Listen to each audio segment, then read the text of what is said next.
Okay, today Saturday is already 9:52 a.m. in Indianapolis. So good morning, good evening, good afternoon to all of you out there, depending on which part of the world you are. Today we'll be in conversation with presidential aspirant considered Tiawan Gongloe, and our lead host today will be the Honorable J. Joshua K. Powell. He will be in studio here. I will be his co-host today on today's program. He made this all important occasion possible today for us to host the honorable man, Honorable Tiawan Gongloe. So, with all due respect, let me bring in my dear brother and friend, Honorable Joshua K. Power, while he tried to introduce this program. And please, when you're all there, please try to share this program as well. I'm here also sharing on various platforms. We are all Liberian. We have to know about our presidential aspirants and other good things they have in store for us. So please welcome the Honorable Joshua K. Power, Senior. How you doing, my dear brother? I'm doing good and all is well. We thank God for life. Um, That's that's and so great. welcome to our viewer and follower. It's a very unique opportunity to be able to talk with some of the people who will be president and leader of our country. So we are here to ask some questions as to why Councillor Gonglo want to take a stage now. So those questions will be coming out. We want to make it very friendly. Uh, I'll take it about let me talk with the team. All right. Thank you so much. So we Joshua K. Powell will be back shortly. As I stated from the beginning, the Honorable Consider Tiawan Gongloe will be in studio.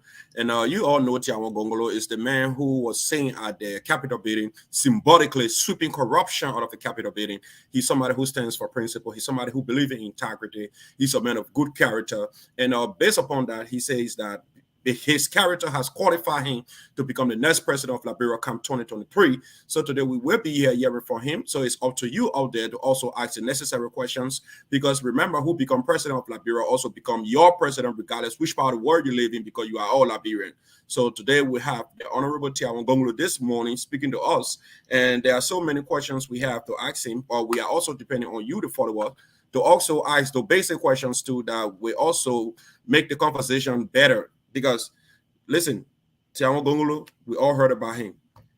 He was a professor as well. He taught so many people in Liberia. He was former minister of labor. So back in the days, Tiawan Gongloe, he taught even the Joe Howard Taylor, even the Cabinet Janet that you heard about today. So he taught even Justice Kabab. So Tiawan Gongloe is not no strange to the Liberian politics. He is known for being a poor man lawyer. So he plead cases for people who do not have the support to plead for themselves.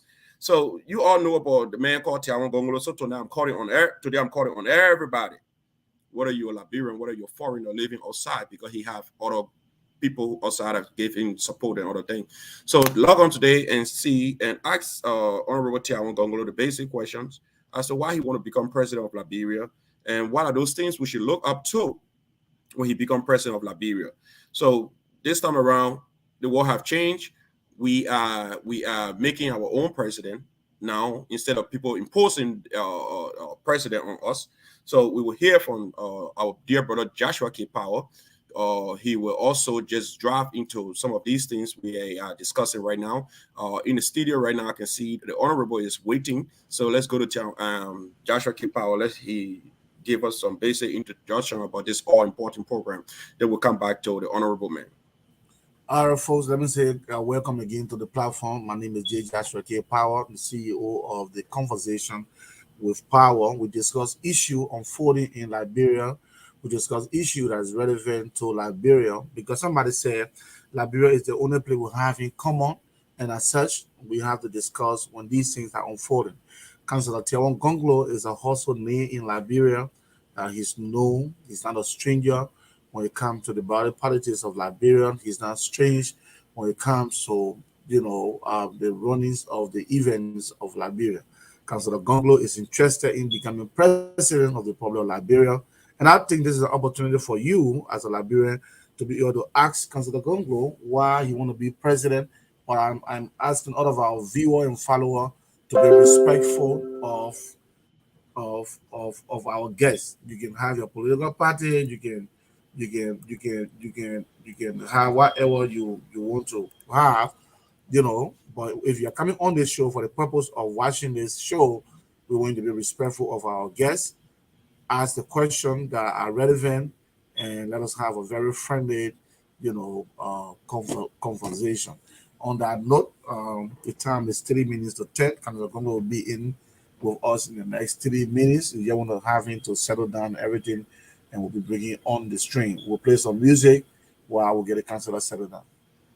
There you go. You have it from our lead host tonight, Honorable Joshua K. Power. I'm his co-host here tonight because he's made this all possible. That we have the presidential aspirant, considered Tiawan Gongloe, commonly known as a poor man lawyer. He's going to be live on the Logan's Hour. And just for clarity, this program is brought to you by the Conversation and the Logan's Hour in collaboration today. So thank you so much, Honorable Joshua K. Power. So while you are sitting there and waiting, the counselor is already in studio, but we're just going to play one little music to welcome our counselor. When we come back, you will hear from Councillor Tiawan Gongloe. Thank you so much for joining us again, and thank you for being on the Logan's Hour.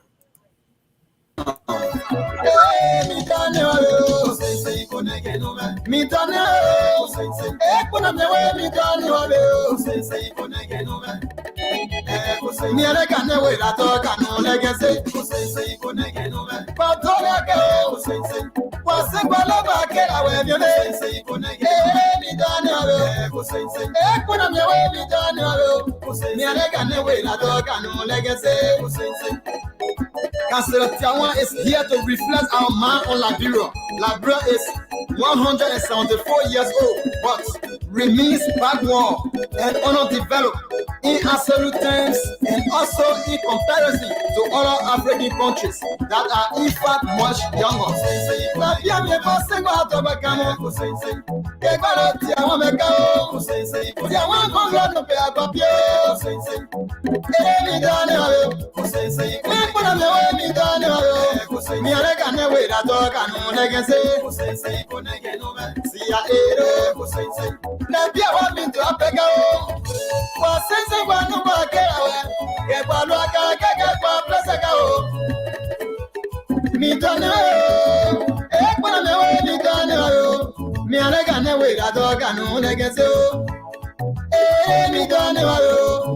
Councillor Tiawan S. Gongloe is a Liberian. He was born 1956, August 6, in Liberia. Mima candidate to be specific, there is of edition number 9. The councillor is married with 3 children. Me don't know. Fellow listener, if you are from Chile Kante, Lofa Kante, Papolu, Magibi, and all other counties within Liberia, this is a poor man lawyer. He's down to earth. Councillor Tiawan S. Gongloe. He is here to help us. He loves human beings.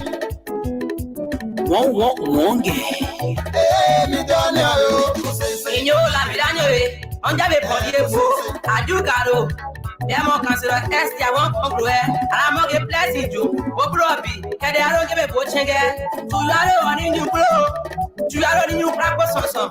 So la Pirano, I'm a Tide again Boquin, the Aquin Boy again Councillor S. Gongloe, say, Polly, are you blessing to Obrodi? I'm a garden, you blow the year, brought the same as what did he, Tom Tiba Garapo, on a deal, I'm on do, you will only bring you, Lady, you will you Councillor S. Tiawan Gongloe. And you are the young blessing you. Can I don't watch any ago? No one already when you saw some. Need you money, you can need you money, you. Hanadio Councillor S. Logan Dida. In your blessing and deal up with anyway. Hanadi.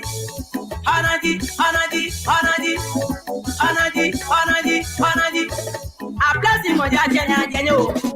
No got blow Yagan at Janio. No got blow Moon at Janio. This holy bomba. Councillor S. Gongloe. Hanadio. Yake Blue. Yake you. Yable, yable, yable, yage, yage. Idiema.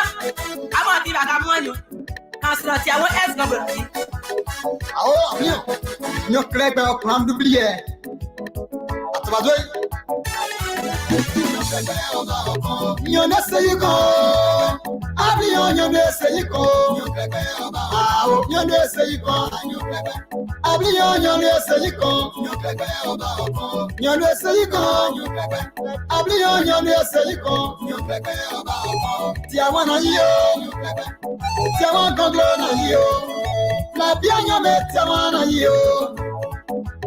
Nous ne sais pas. Avion, nous ne sais pas. Ire, mune, ire, mune. Moire. Ah, avion. Tiawan Gongloe na di. Kaine, ani pepe o. Ani ase wole. Me doane galo. Canon le gazeux. Liberté, me doane galo. Eh, aou. Pielico. Saka. Au condé ma coméda. Tiawan Gongloe. Amayimo. Wasa. Yago no va piasie. Larugo. Zou. Sa.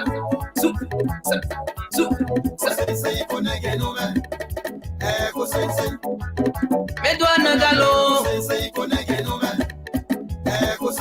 La pluie no me doane galo. Le vacate me doane galo. Bon kate me doane galo. Mosoralo me doane galo. Mi donne o, kona me we mi donne o. Mi alega ne we la to kanu negese. Pasengwa lo ba ke yo. Ke ba Tiawan me ga o. Tiawan Gongloe no pe kwa bi o mi be. Ere mi donne o. Ne yere mana se o ye kenke o. Bima ase were. Manga bi o mi kanga se fo.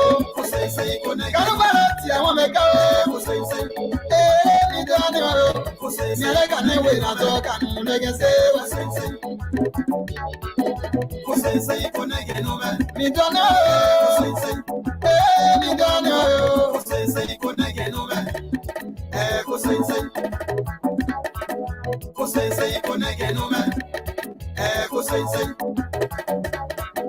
Why we wear Makanya?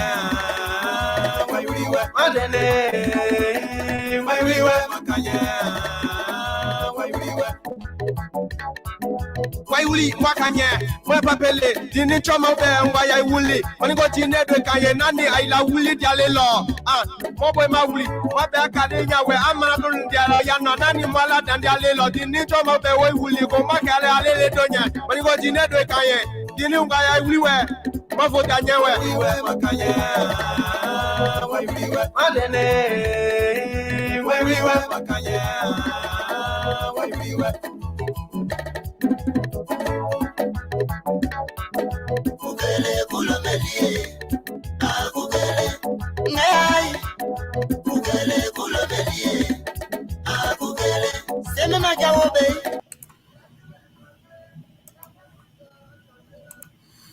Okay, welcome back to the Logan's Hour. Councilor Gongloe will be joining us very shortly. We just wanted to give you some beautiful, some Nima Kante song, as usual, because you know it's where he hailed from, and he has a strong support base in Nima Kante. But he always says that he don't love to be tied to a specific country to call him from Nima is his base. He says the entire 15 political subdivision of Liberia is his base, according to Honorable Tiawan Gongloe. And my dear brother Joshua K. Power, I'll be bringing him in shortly, but he's in the background right now. He's making some connections. You know, when it comes to these new technology that have been reflected around the world now, people have some little difficulties in connecting. So Joshua K. Power is making everything possible. The councilor was in the studio just a while ago, but he just slipped out of the studio. So we are looking on the councilor joining us very shortly. So tonight you're going to hear from yourself. You're going to hear from the councilor Tiawan Gongloe, commonly known as the poor man lawyer. you're going to ask him all the basic questions as you think the way Liberia should go. What are those things that you look for in a presidential candidate? And he's going to tell you his mission in America here in the U.S. and how long he here for, and it's all the basic thing you need to know. So I want to say to all of our beautiful followers out there tonight, I want to say thank you for always joining the Logan's Hour. I know it's very unusual to see the Logan's Hour on by 10 o'clock in the morning, but it was all being, it is possible because of my brother, Honorable Joshua K. Powell. He set up the whole interview here. So today is a collaboration with, if you go on Facebook, you have, there's this talk show called The Conversation. Joshua K. Powell, he's the CEO and founder of The Conversation. He's a tough talking guy too. He's a graduate of the African Methodist Episcopal University, and he's also a clergyman. So he knows the issue when it comes to the religious side. He knows the issue when it comes to the social side. So this individual, he's just faked in. So with all due respect, let me bring my dear brother back. He's the host here tonight. He's the lead host here tonight. I am his co-host on today's program. So welcome again, my honorable brother, Joshua Powell. Thank you very, very much. Looking said, technology is a new phenomenon to us. So we're trying to get the counselor situated. He was in studio. We were just about to bring it on, and then we lost him. Apparently, the guys who are helping the counselor to get on, they're having some difficult time. But we'll be having some conversation here. We can assure you that we'll have the show. Councillor Gongloe will be here to explain to the Liberian people why he will love to be the president, the CRC of the Republic of Liberia. While we are waiting for Tiawan to take a stage, I had an interest in talking about the soldier people. Okay. I heard Prince C. Johnson, not the Johnson from Lima County. Yeah. The current defense minister. No, he's not the defense minister. He's the chief of staff, right? You getting some background, Joshua? Yeah, what I mean is you would do that. Yeah.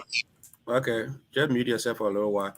All right, so Joshua K. Powell having a little background noise, so he's going to address the situation as quick as possible. So, like he was saying, he wanted to ask a question about, he has a concern about the soldier people. Prince C. Johnson were caught on, he was recorded secretly by one of his officers, stating that the decision from the finance minister is very stupid.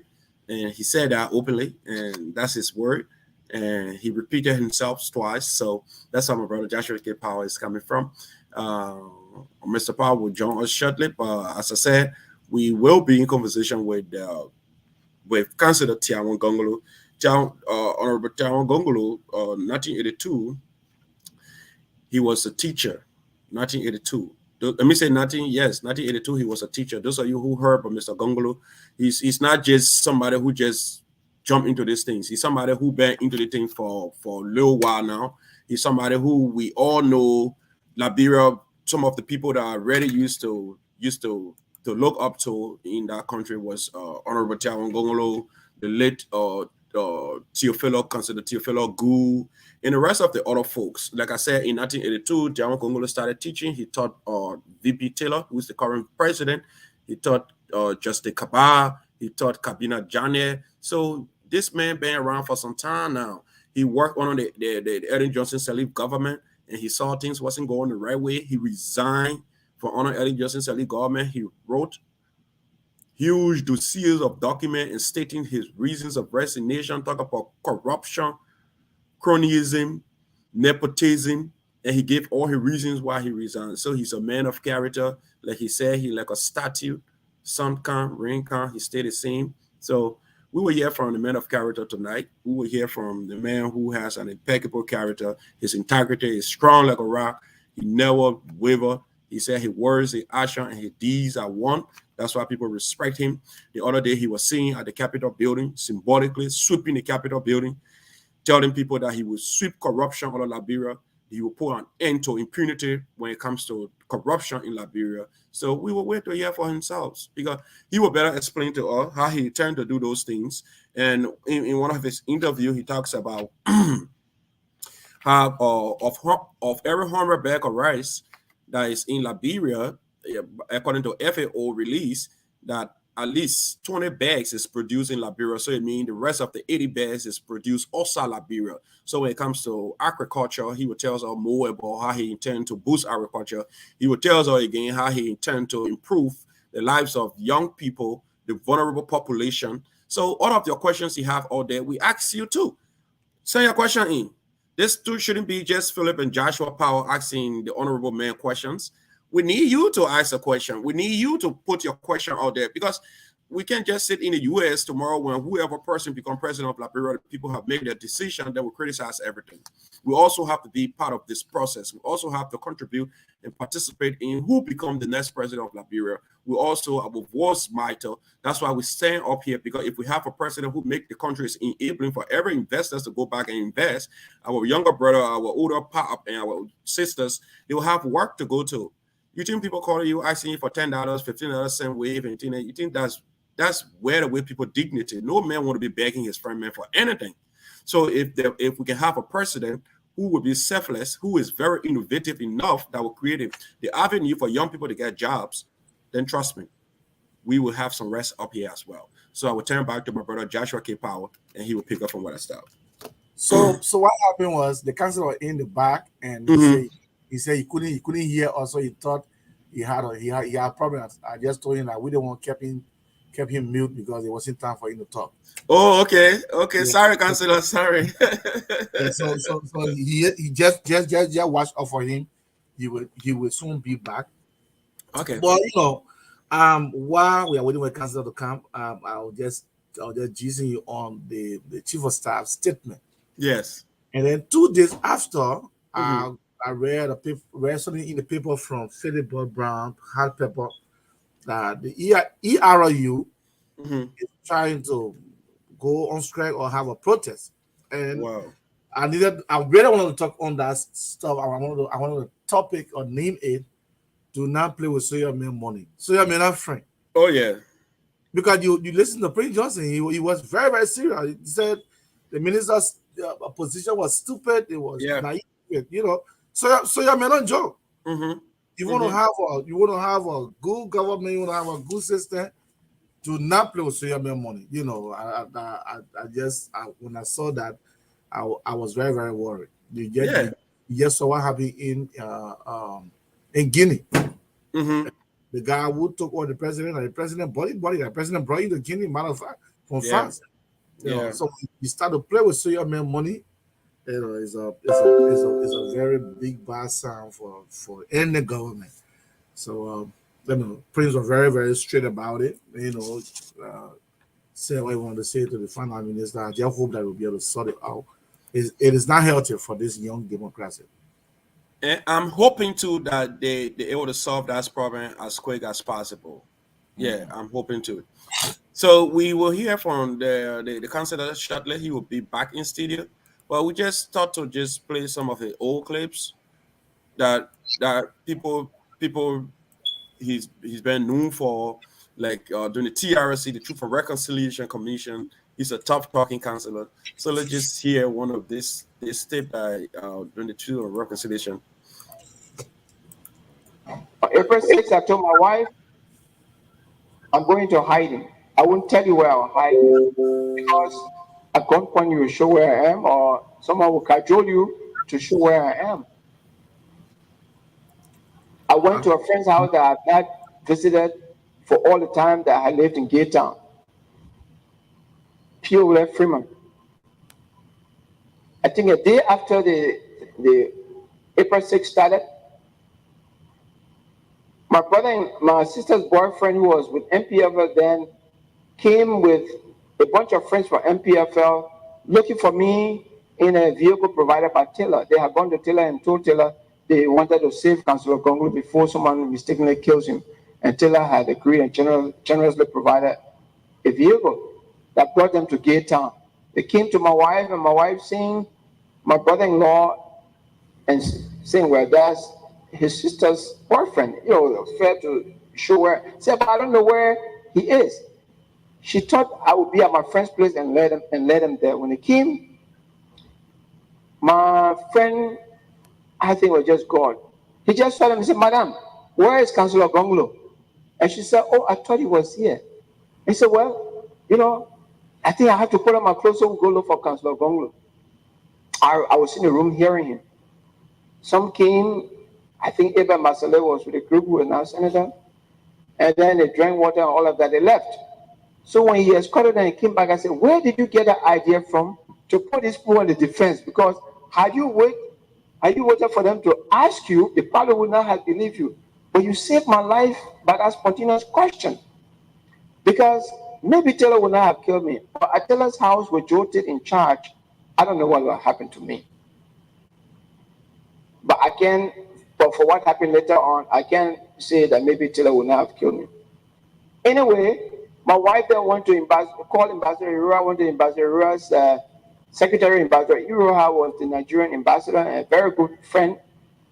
And so once she called, he said, where is he? I'm looking for him.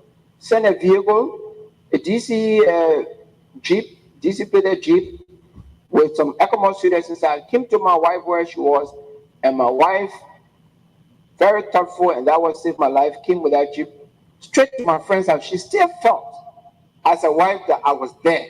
She didn't press the fire with the people that were behind her, but when she came, it was Freeman who walked to her and said, yes, he's here. On the very day. And then I got in the Jeep and went to safety at Nigeria's house. There I met Company Wisa and his family. Later on, my family joined.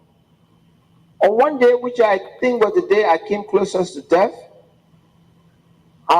Ambassador Iran asked me to escort in the ECMO base. We went to ECMO base. On our return, the AFL had attacked the ELW junction, and then was stopped by MPFL fighters ready now to go.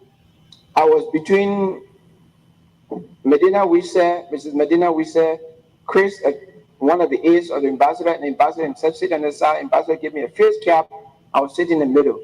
But what got me really scared was on the JC and Howard side, coming from Pinsville, was standing on that side, Joe Tate, General Joe Tate, Kuku Dennis, Chauncey Richardson, Benina Ure, and Charles Bright. And all of them armed. And then Joe Tate started walking towards the car. I became lifeless. I couldn't say a word. And then, like Ambassador Ira was reading my mind, he jumped out of the car and ran towards Joe Tate and grabbed Joe Tate's hand and walked back to the wall where the other gentleman was standing. And then they explained to him, go back, when we clear the place, we'll call you. As he was walking back, Joe Tate grabbed his hand and started walking. Then he walked Joe Tate back and then left Joe Tate and ran back to the vehicle. As soon as he got in the vehicle, the driver turned and we ran back to ECMO base. And he said to me, I said, Ambassador, you saved my life. Because, this gentleman would have taken me from this car, killed me. Nigeria and Liberia will never break diplomatic relationship because of me. But maybe you will issue one protest statement, but I'll be gone. He said, I was reading your mind. And I did, and so we went. Then a few days later, we came back. We came back in a convoy with Ambassador Nyaki and Ambassador Bell and the rest of them who were negotiating the end of the April 6th. Ambassador got on the Peugeot took me into a Nigeria house. He went inside with the other ambassador. As soon as Mr. Taylor saw him, he said, you, Joshua, you think I don't know that you are keeping Councillor Gongloe and Company we say in your residence? Anyway, keep on. He's denied, but he became nervous. And he told that he was going to the barber and told his orderly, he said, look, go get that man, put him in the armored personnel carrier, take him to ECMO base. So he came with the armored personnel carrier and started yelling at me to get in the armored personnel carrier. My wife was crying, my children were there. I said, why? He said, you get in the thing. I got inside, and then later on that night, I was taken to ECMO base. That's how I survived that. Till today, Ambassador Euro had not told me why he took that decision, but Madwako, who was an officer there in charge of intelligence, told me 6 months later, you know why you were taken out of the building in that mood so quickly, and your wife was crying. I said, then he explained that Ambassador was confused as he entered when Taylor pointed at you and Company Wizard. At that time, Company Wizard and his family had moved to Ekoma base, and I was the only one who was there with my family, and David Mayonga was in one part of the building. But people were visiting the place, and I don't know whether some of these people were visiting. They were also going to Taylor's yard or next to where the Chinese embassy is and coming back. So anyway, we survived April 6th. Then, fast forward in 2001, we had this problem with the Bar Association, where our president was held in contempt and detained by the House of Representatives. And then I had been at a court when it was Councillor Jimmy Pierre who actually broke the news in the Civil Law Court that day, in the chambers of the Civil Law Court. And he said, and everybody was angry, including the late George Winston Herring. And Jimmy Pierre made a proposition that he didn't know I would take. He said, you know, knowing the court, I think we just boycott the whole, boycott everything as the bar. I said, but that's what we'll do. So we had an emergency bar meeting. Chairman Verdier was a member of a young, active, a very vocal member of the bar then. And at the bar meeting, I got up and made a motion for boycott, and was unanimously carried. And we said boycott is freedom of action, is an action that is sanctioned by the Constitution. We have a right to work and not to go to work. So we will not go to the legislature, we will not go to court, we will not go anywhere until they release our president. Later on, then while he was there, the president of the acting president of the bar, the vice president, set up a committee with me, Benedict Sanon, Councillor William Winter, and now Councillor Clark, to draft the position of the bar. We drafted it, and I think there was a suggestion that we all sign, so that if they want to put us in jail, they put all of us in jail. But the prevailing view was, let the leaders of the bar sign. So the president of the bar and the vice president from Montserrado County bar signed. Ishmael Campbell from Montserrado and Marcus Jones, vice president of the bar. Because they signed, they were also cited for contempt, legislative contempt. And then they were held in contempt. We said, but we all wrote this thing. They said, no, we are putting these two people in jail for contempt. Later on, the way the thing was going, as I understand, through Mr. Taylor, the House of Representatives dropped his case, Mr. Masala. Come back here with the Honorable Joshua K. Powell. And he's in the background. Trust me, this guy is working. I can see him making some connections. And you know, the internet thing these days, we will get there. We will get there. Like my man Abraham Gossen, when you can say, what I make can say, sir, we are getting there. You are muted, my brother. Yeah. Okay, that's good. Go ahead with the call. All right, so I'm glad you people are following us here. We will have the councillor shortly. I want to say welcome, my dear brother, Honorable Zion Glacheyi, Josephine Kaya, welcome, Celine, welcome, Edwin Delan, welcome, and welcome to everybody who also here following and concerned about their country. And we have Councillor Tiawan Gongloe will be in here this morning. So he's currently in Ohio, and he will be live in studio here. He will be telling us all of the plans he have for Liberia, his mission to the United States. So let's wait a little. He will join us in a few seconds, and this conversation is going to be so good. And we want it to be more interactive. We want it to be participatory. We want you to be part of this conversation, to ask Honorable Tiawan Gongloe those basic questions My dear brother Elisha Harris, welcome. And my dear brother Lincoln Blue Jay. Blue Jay, welcome, man, my dear brother. So we asking you people out there too to also send in your questions. Ask the honorable man, ask Honorable Tiawan Gongloe. Because everybody know Councillor Tiawan Gongloe is a Pullman lawyer. That one by he made his name on that one. So if he was sincere about being Pullman lawyer or true, or he was just Pullman lawyer because he had a long-term ambition, let's ask the question. You know, our presidents, whoever person is supposed to be president or will become president of Liberia, should have real thick skin.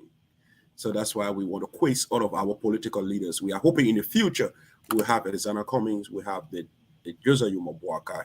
If possible, we have Ambassador George Manawia. So let me just bring my brother Joshua K. Powell back in studio, and he will drive us through because he's on the line with Councillor Gongloe and his team. All right, so apparently, Councillor Gongloe is having some trouble with the video, so he would prefer to be on audio. Okay. Yeah, so that we can just have the show going on. Listen to this audio. If it is not clear, then I can send you the number and you call from that side and see whether you can make it louder than what it is. So, Councillor, can you just speak out so that we listen and see whether you are very audible? Good morning. Okay. So, good morning, Councillor. Good morning. We are hearing you. But is there a way that we can have a technical person help you or your team to connect to the video? I'm very far away from any other. I'm sitting actually with Professor Malefi, and we're having breakfast. So, Okay. and I are both DBT, born before technology. So, yeah, I know. All right. Tell the councillor to text me his Facebook account. Let me send him the link. All you guys need to do is just click on our link. We'll have you few other questions. Yeah. Where you ought to just click on it. While the audio is on, me and the councillor can be also working on that to see whether you can appear live. Yeah. So let you just send her his. I think I just go ahead with the audio now instead of wasting time. All right. Everybody knows me. Yeah, and our people really wanted to see you. That's the thing. The people of Indiana wanted to see you. The people of Ohio and other places wanted to see you. That you are actually in the U.S. because, yeah. So let's do this. We can do a second when I get a little bit more adjusted. Okay, that's fair enough. All right, so we'll turn to our brother, Honorable Joshua K. Powell. And those following us there, can you hear the councillor? Okay, some people say you are very, very low, councillor. So people out there saying you are very low. So I think you just need to adjust your. Okay, I will speak louder. Okay, the councillor said he's gonna speak louder. You gotta understand, it's in the morning. It's 10:30 in the U.S. in Chicago, Ohio, or whatever place. So you gotta understand the councillor is having breakfast as well, and he have to make this time available for we the Liberian people up here for us to hear from him. So we will just turn to our lead host tonight, Joshua K. Powell. Joshua K. Powell, you can go ahead and start a conversation. All right, Councillor, let me say good morning and welcome to the conversation in collaboration with the Logan's Hour. We are here to discuss issues unfolding in Liberia. We also want to know you, Councillor Gongloe, a little bit about you. And then subsequently, we'll ask you a few other questions, your mission in the U.S. So now the floor is yours. Tell us about Councillor Gongloe. Well, Councillor Gongloe is from Nimba, specifically based up here. He was born August 6, 1956. Finished high school in Nimba, St. Mary's High School. Went to University of Liberia, graduated 81. And went to the law school and graduated 88 and 87 school year. Started practicing law in 1988, and I've been practicing law now for 34 years. My experience in government, I've been executive assistant to Dr. Sawyer. He was interim president. I was solicitor general under President Salif. I was minister of labor also. And I resigned over policy differences from my party president. That is also known. But I'm popularly known as a poor man's lawyer. I've dedicated most of my law practice to helping the poor and those who have challenging cases.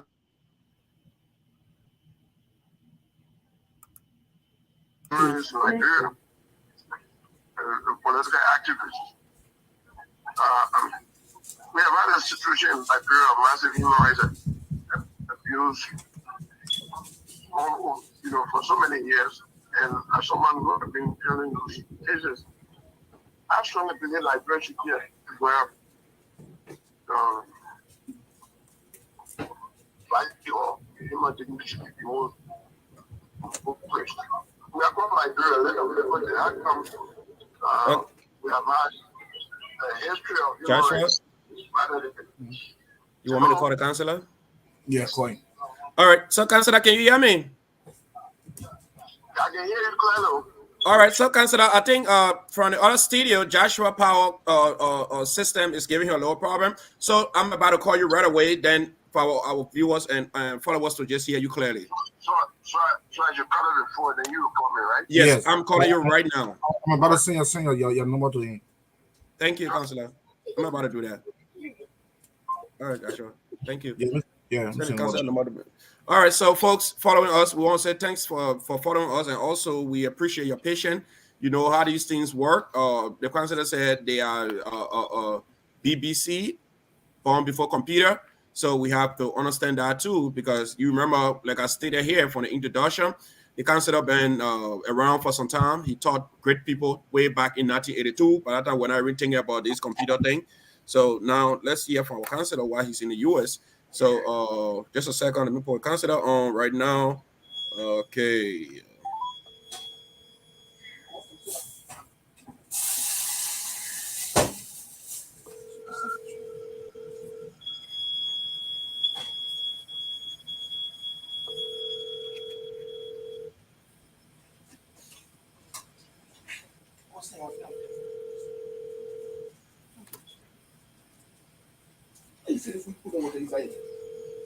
Okay. Let me send the counselor text first.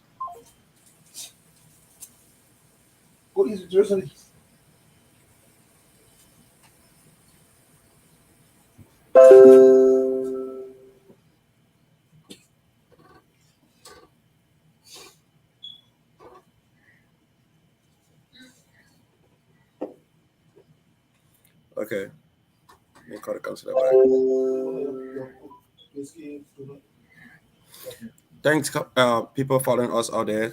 Let's hear from our counselor today. I try to connect with the counselor. Counselor Gongloe? Yeah, you can hear me? All right, I can hear you now. I just connecting you now to our audience. Okay, that's fine. Can you all hear the counselor out there, please? I guess so. All right, go ahead, Counselor Gongloe. Thank you. All right. Good morning, everyone. I believe it's morning everywhere else.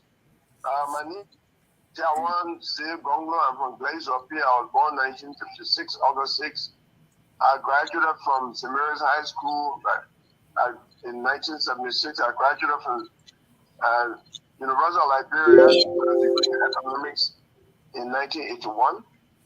I graduated from University of Liberia Louis Arthur Graham School of Law during the academic year 1987. I've been practicing law now for 34 years.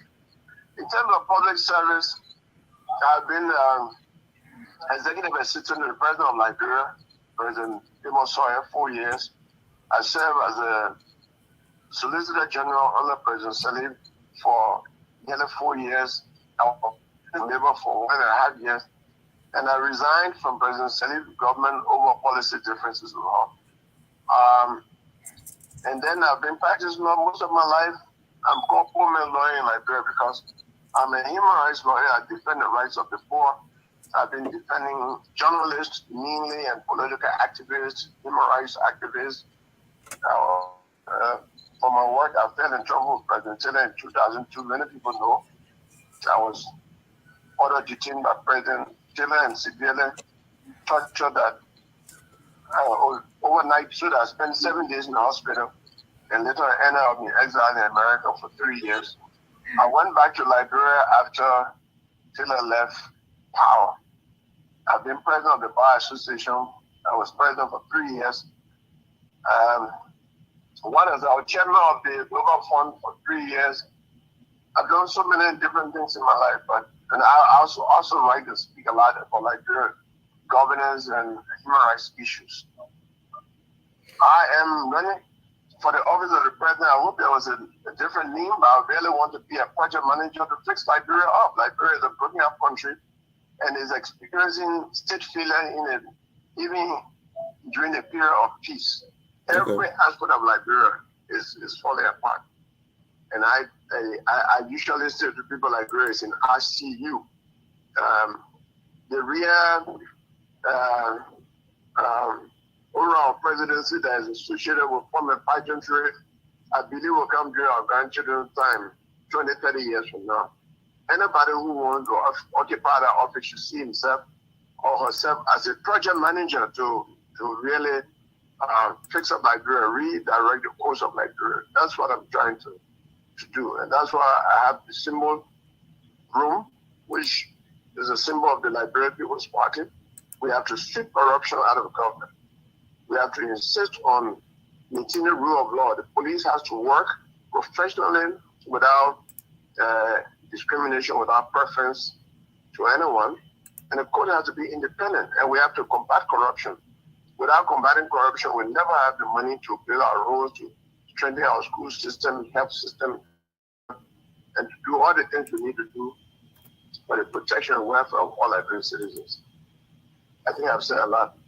I'm here in America to talk to the Liberian people here because the population of Liberia is about 5 million. I understand that the total number of Liberians and people of Liberian origin in America is about 500,000. That's about 10% of our population. That's a significant percentage of our population. So you cannot try to leave Liberia and exclude Liberians living in America out for the greater diaspora. All right. Thank you, Councilor Gongloe. So we will go back to the lead host, Joshua K. Powell. You are muted, my dear brother. Okay, go ahead. We were able to get a councilor audible now, so this is a good thing. Councilor, we do not have a set question for you. We'll ask questions as they come from our viewer. Can you hear you now? Can you hear him? I'm not hearing anybody. Oh, can you hear me? I can hear you. All right. Can you hear me as well? Joshua, hold on. The councilor. Yes, sorry, there we are having a little technical problem here. So hold on, Joshua, just a second. Let me pull you on here with the councilor because the councilor is not hearing you.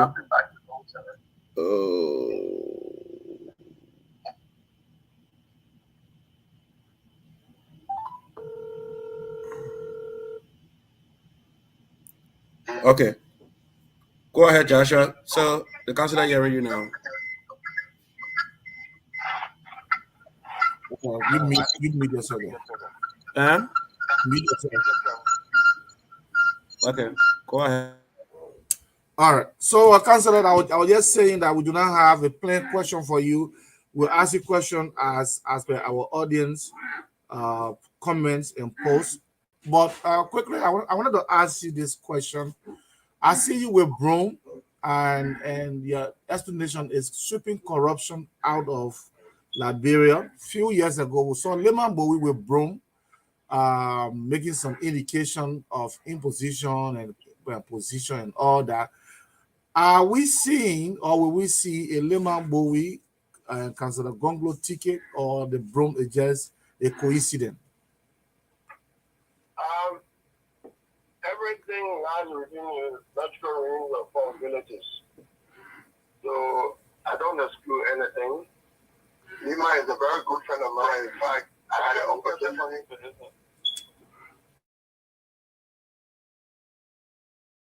Lima Bowie before he became a Nobel laureate many years ago. So we have very good relationship, but I don't want to make any pronouncement now about Lima Bowie being on the ticket, even though that is not excluded. He's a very good person. But yes,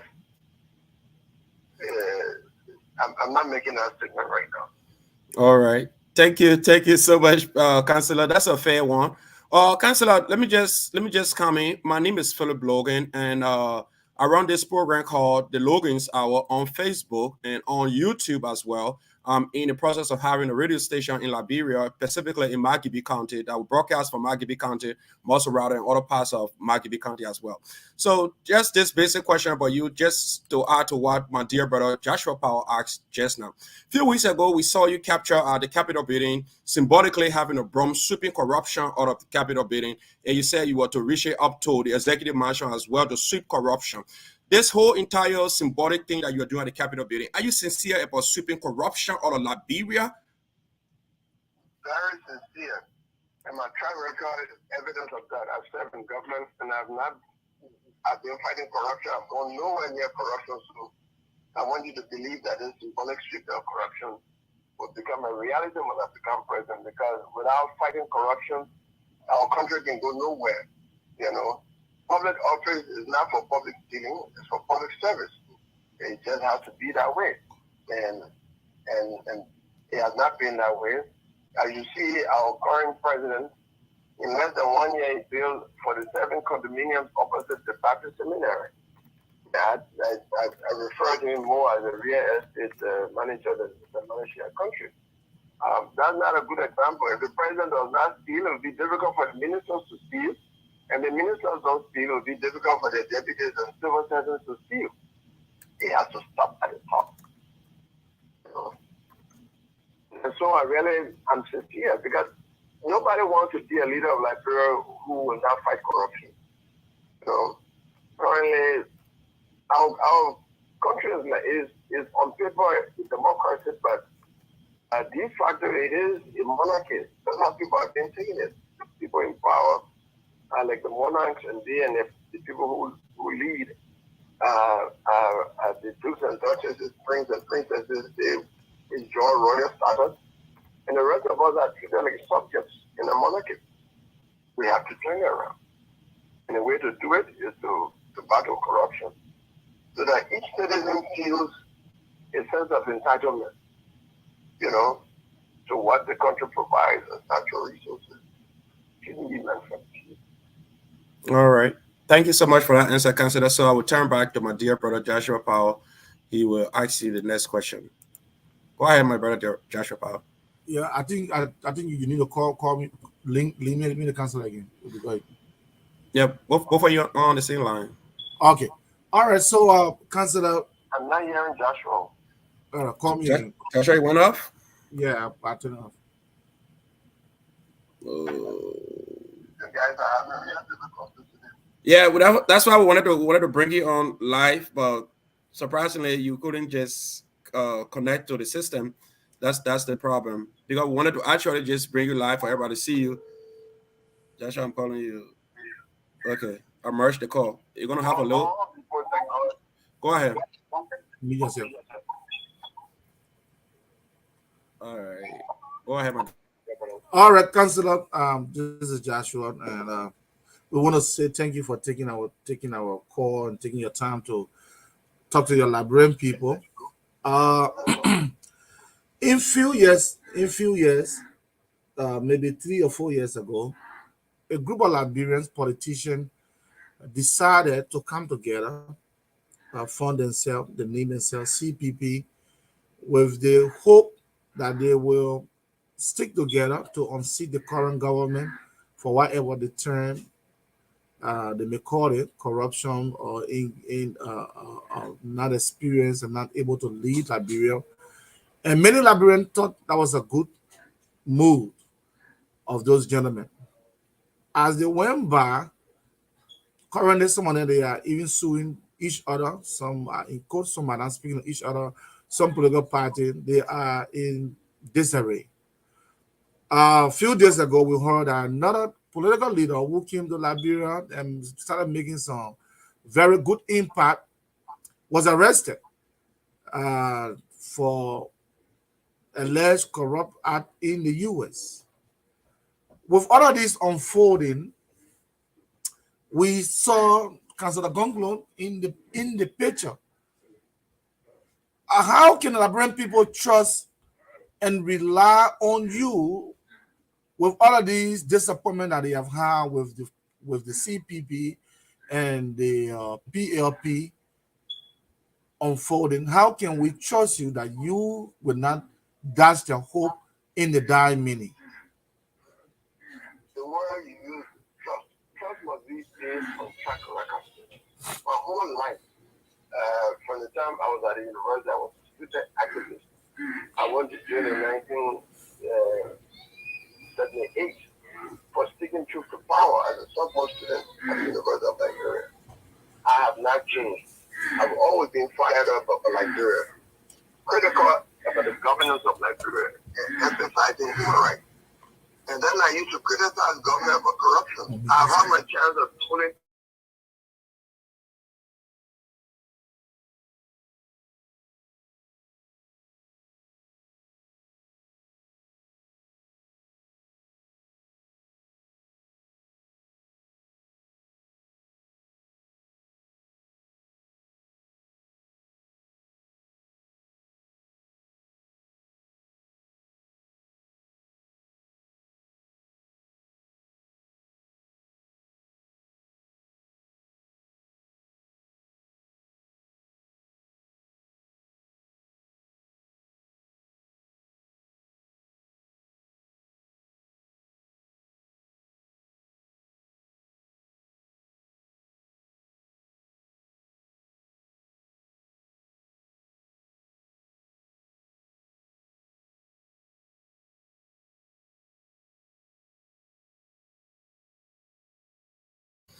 Go ahead, Councillor. I've answered.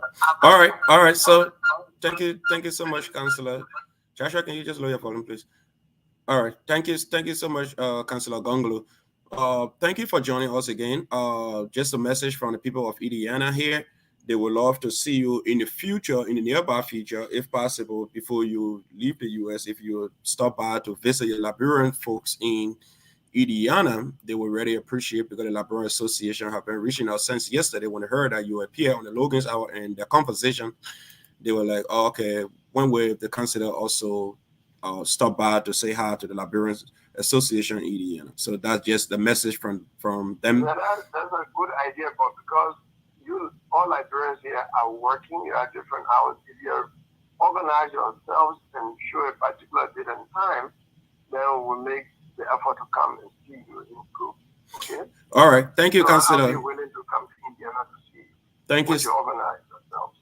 Thank you so much, Councillor. So we have a question here that comes from the former Deputy Minister of Information, Cultural Affairs and Tourism, Honorable Rich W. Basigia. He said, what prompted your ambition, Councillor Gongloe, for the presidency this time? Are there any specific reasons? I know Rich Basigia. I've been an advocate all my years. I've spent my time in government, and I resigned from government. That's not something that is frequently done in Liberia. I resigned from the position of a cabinet minister simply because I had differences with the president. I believe that Liberia, which was meant to be, which was the first independent republic in Africa, and at the time of independence, promised to lay a firm foundation for governance to show to the world that Black fortune for governance has completely failed. And I've been on the side of criticizing, recommending, and advocating for good governance. I think it's an easy thing to criticize. It's a harder thing to do. So, if you have a cook who doesn't cook well and you believe that you can cook well, get in the kitchen and cook, and do it. That's what I want to do. And I can promise you that I will raise the office of the presidency to such a level such that I'll make it unattractive for greedy people. And the next election, after my election, will have fewer candidates because I will set a system that will make it difficult for anybody coming in there to feel like a king. I've said that I want to have a situation where the salary and benefits of the president will be published on the internet. The assets of the president will be published on the internet, all ministers and all commission officials, and that every quarter we'll have lifestyle audit because the public will know your assets, They probably will know your salary. So when you're billing a $200,000 billing somewhere, the auditors will ask, Mr. Minister, how come? In fact, starting with me as president, they will ask me, the president, how come you bought a yacht? If I can explain, I've said publicly in Nigeria, I will resign. But I will not behave that way because at 65, I have not conducted myself that way. So any minister who cannot explain his astronomical expenditure or strange expenditure will be dismissed and sent over to the Anti-Corruption Commission for further investigation and prosecution. That is how we combat corruption. And that will help us to save money, to carry all social services, and to protect the Liberian people through the law enforcement officers and the judiciary. We will make these pronouncements without having money. We will not, whatever plans we have, as long as corruption persists at the level as it is, Liberia can go nowhere. So the one hindrance for the development of Liberia is corruption. And I'm prepared to fight that with my record, and my knowledge in the law, and also with my background in economics. I've said that we have a situation where I want to emphasize value addition to the things that we produce in Nigeria. That every 50 miles away from Monrovia, we drop taxes. To the extent that if you are 400 miles away from Monrovia, like Tiawan, and you put your company, you will pay virtually nothing. But here are the benefits. First, you will employ local people. The company will employ local people. The local people will earn income, and that will have a multiplying effect on the local economy. House owners will have their rent paid for their rooms. Motel owners will have people who started temporarily until they have their rooms getting income. Therefore, the motel owners will employ people. The women selling the market will have more people buying their goods. Drugstores are moving. Insurance companies are moving. Even lawyers are moving. Right now, all of the lawyers in Liberia are concentrated in Monrovia. The economy is concentrated in Monrovia. We have to decongest Monrovia. We have to decentralize the economy. And when we do that, here is besides the economics now. With the employers, we pay income taxes to government. Although the companies will be paying low corporate taxes, the employers will be paying income taxes, and we're holding taxes from these employees will be sent to the government, will increase government revenue. But more than that, it will slow down rural urban migration. Everybody is coming to Monrovia today for greener pastures. When they come to Monrovia, there's no job. They go into the slums, and then when they're having difficulty, their friends tell them, "Why don't you take a smoke marijuana?" And then to forget your problem, and they start smoking marijuana. They get braver to commit crime. When they are normal, they are either shy or afraid to commit crime. Once they get on drugs and they get addicted, they start committing crime, armed robbery, or other things. So it makes it difficult. It's challenging for the police because the level of crime in Liberia is based on the congestion of Monrovia, people looking for opportunities, and the gap between expectation and fulfillment. We know all of that because we've been working with the society as a lawyer dealing with poor. I know all of this. I go to the market and they tell me, when I ask on Lincoln Street, not far from my office, why is the couple is not in the office in the market again? Why is the matter not in the market again? The councilor, the economy is going down. We don't have a stock market in Liberia. So for me, the stock market are the petty businesses. They tell you who come to sell in the morning, the first item they buy from us, we buy kobo. The second item, that is, we put it in daily susu. The third item is for money to pay our way to go home. The fourth item is for money to pay our way to come the next day. If we are looking for the fifth item, then you put it aside to replan it in the business. They say, but now we can't even get money to pay our kobo. We credit the money from the kobo sellers. Which means the kobo sellers who are getting out of business because when they credit money and they can't pay, the credit kobo, they can't pay 2-3 days, then they stay home. The kobo seller gets out of business. And that's how so we have to do something about the economy. We have to do something about corruption because of corruption, less than 2% of the population is benefiting from the income generated from our resources. And that undermines the unity of the country because a man who is hungry and a man whose stomach is full can never be at the same page. One is hungry and one is angry. Thank you so much, Councillor Tiawan Gongloe. We just turn to our dear brother Joshua K. Power again. Joshua, let me hear from you. Yeah, I'll put your meet yourself. Yeah. Yeah, meet you got from media. All right, Councillor. I can hear you, Joshua. All right, thank you so much. Councillor, we appreciate your time with us here on the conversation and the looking hours. A couple of questions coming up on the Facebook field. We'll be asking you those questions. But the Liberian politics is a different ball game. You may have a very good intent, a very good platform, but Liberians vote on the basis of popularity and the basis of stronghold. On that note, one of your kingsmen, who is called the Godfather of Nima County, will be supporting George Weah Camp 2023. What is your baseline? Where can we look at and say, if even Councillor Gongloe lost Nimba, where else can we look at to count some good number for you? Okay, so let me tell you about my people from Nimba. They vote for Prince Johnson, but they do not allow Prince Johnson to tell them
Nigeria, but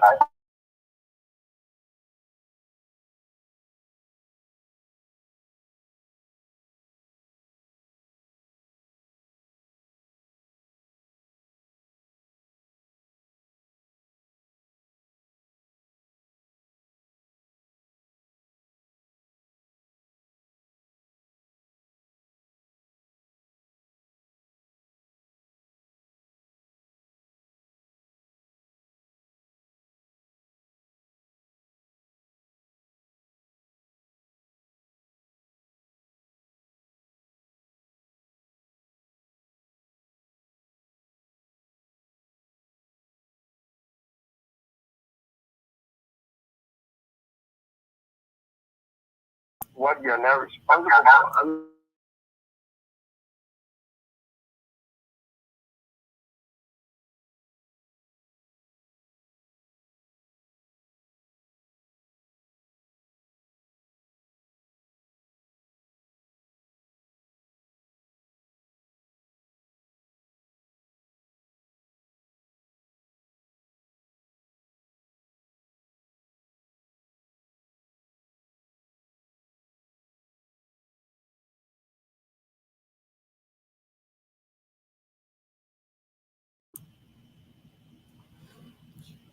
Thank you, Councillor Gongloe. Okay, Joshua, thank you for muting yourself. Okay, so this is I have this question for you, Councillor Gongloe. Because when I've been following you, all my days in Liberia, I follow you. I follow the late Teofilo Gu, consider Teofilo Gu, and you somebody who have stood tall in the Liberian politics. You have exemplified yourself when it comes to character building. Every Liberian, young Liberians and older Liberians, all look up to you because remember you started teaching in 1982 and you taught VP Bwaka, Kabina Janet, Justin Kabat, and other people. So because of a repetition, the Liberian people looking up to you for this coming 2023 election. I didn't teach VP Bwaka. I mean, no, I said VP Taylor. VP Taylor. Yeah, sorry for that. VP Taylor, Kabina Janet, and Kabina Justin, and other people that you taught way back in those days. So now you serve as the former Minister of Labor. Coming to the labor issue, the unemployment rate is so high. Young people, due to vulnerability, the war prolonged in Liberia because they never had anything to do. And come to 2022, we still have the same problems of unemployment rate is skyrocketing on a daily basis. When you come to power 2023 or whatever year you come to power, what are your specific policies to reduce the high rate of unemployment in Liberia? I just show you one.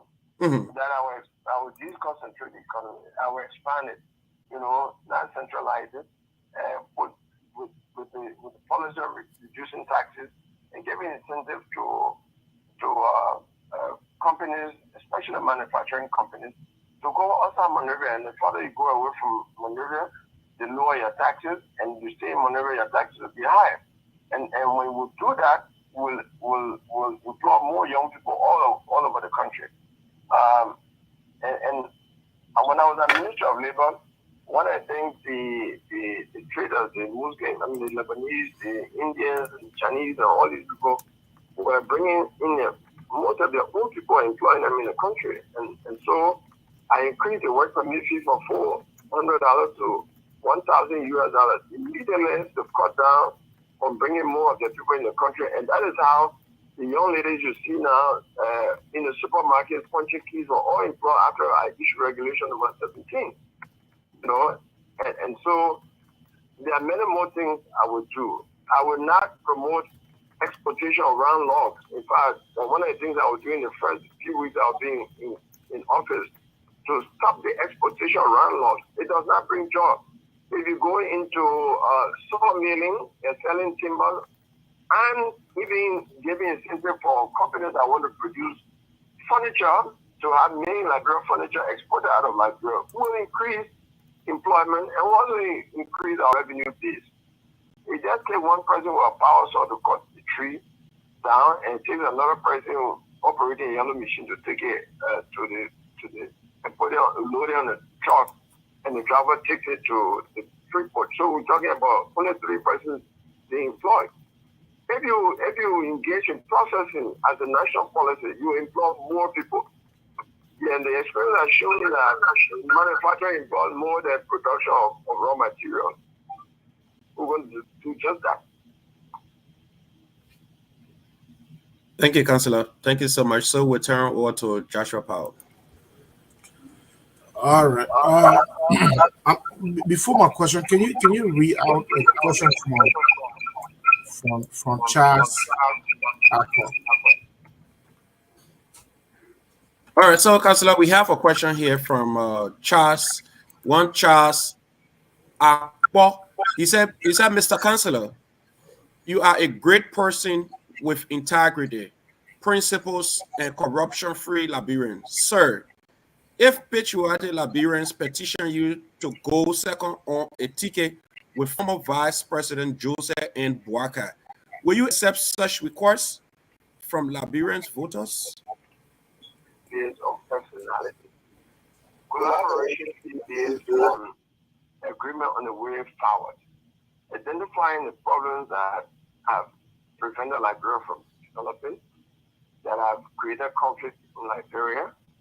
And I strongly believe in bad governance manifested by violation of human rights, the rules, the laws, and greed, and all of that.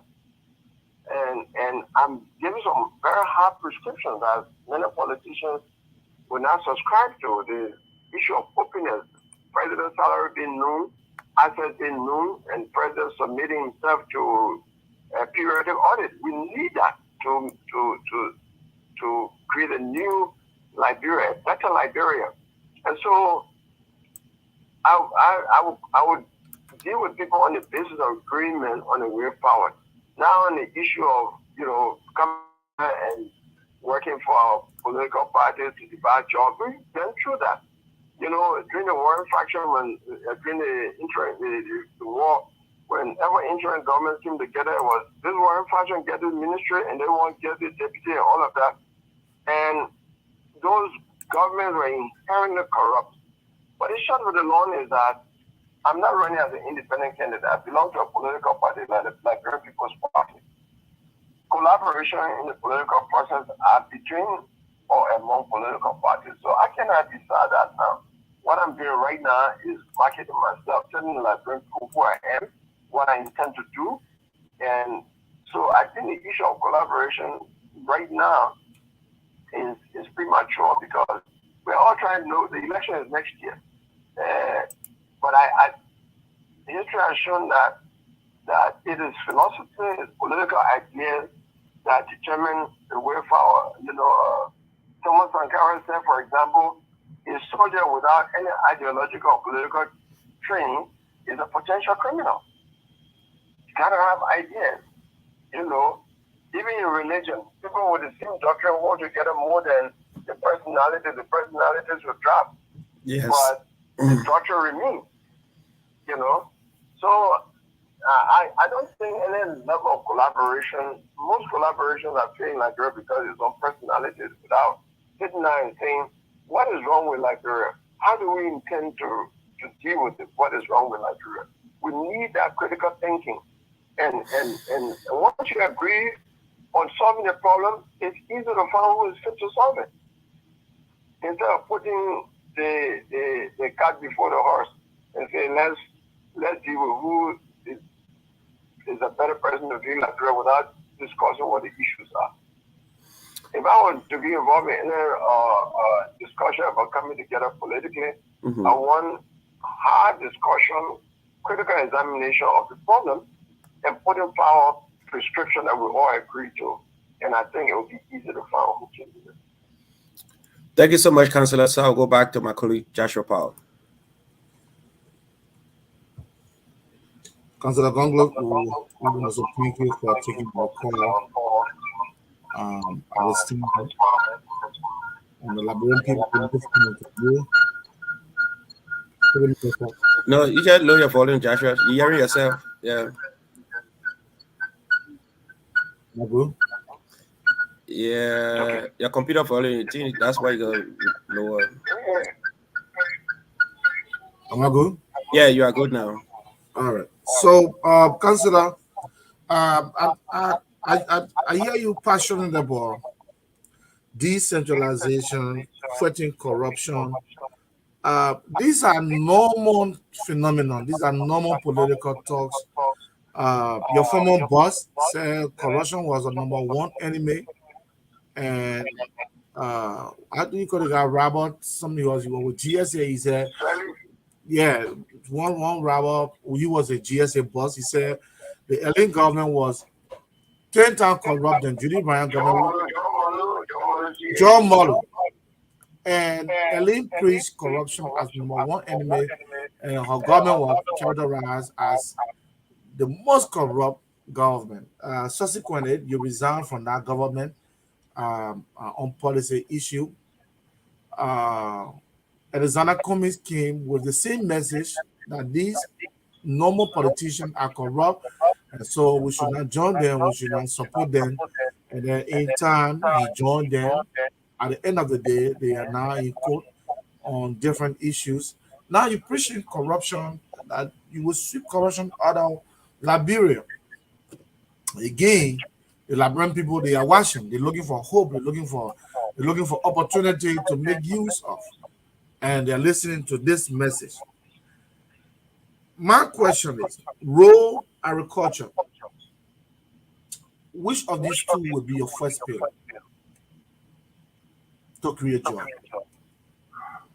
Listen to me. I'm talking about rule of law and then combating corruption.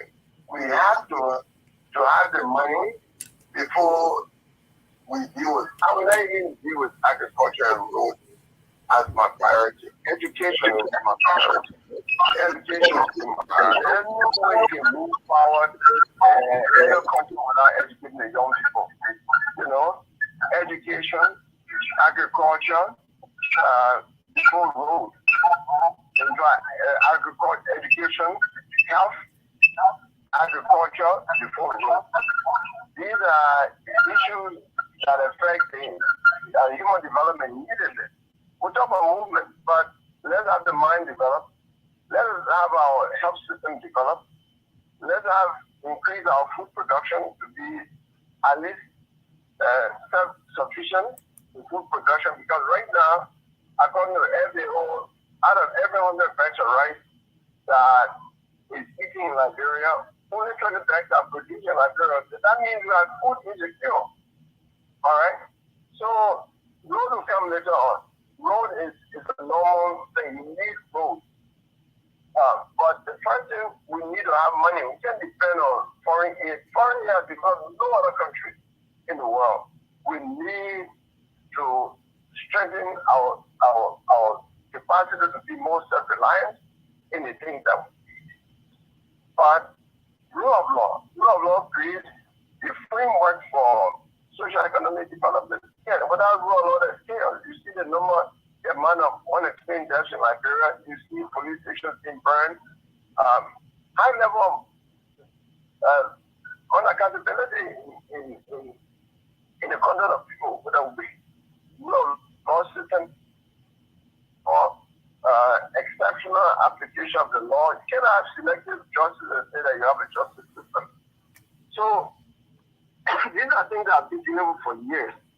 This systemic problem will have to be resolved, and then things will be normal.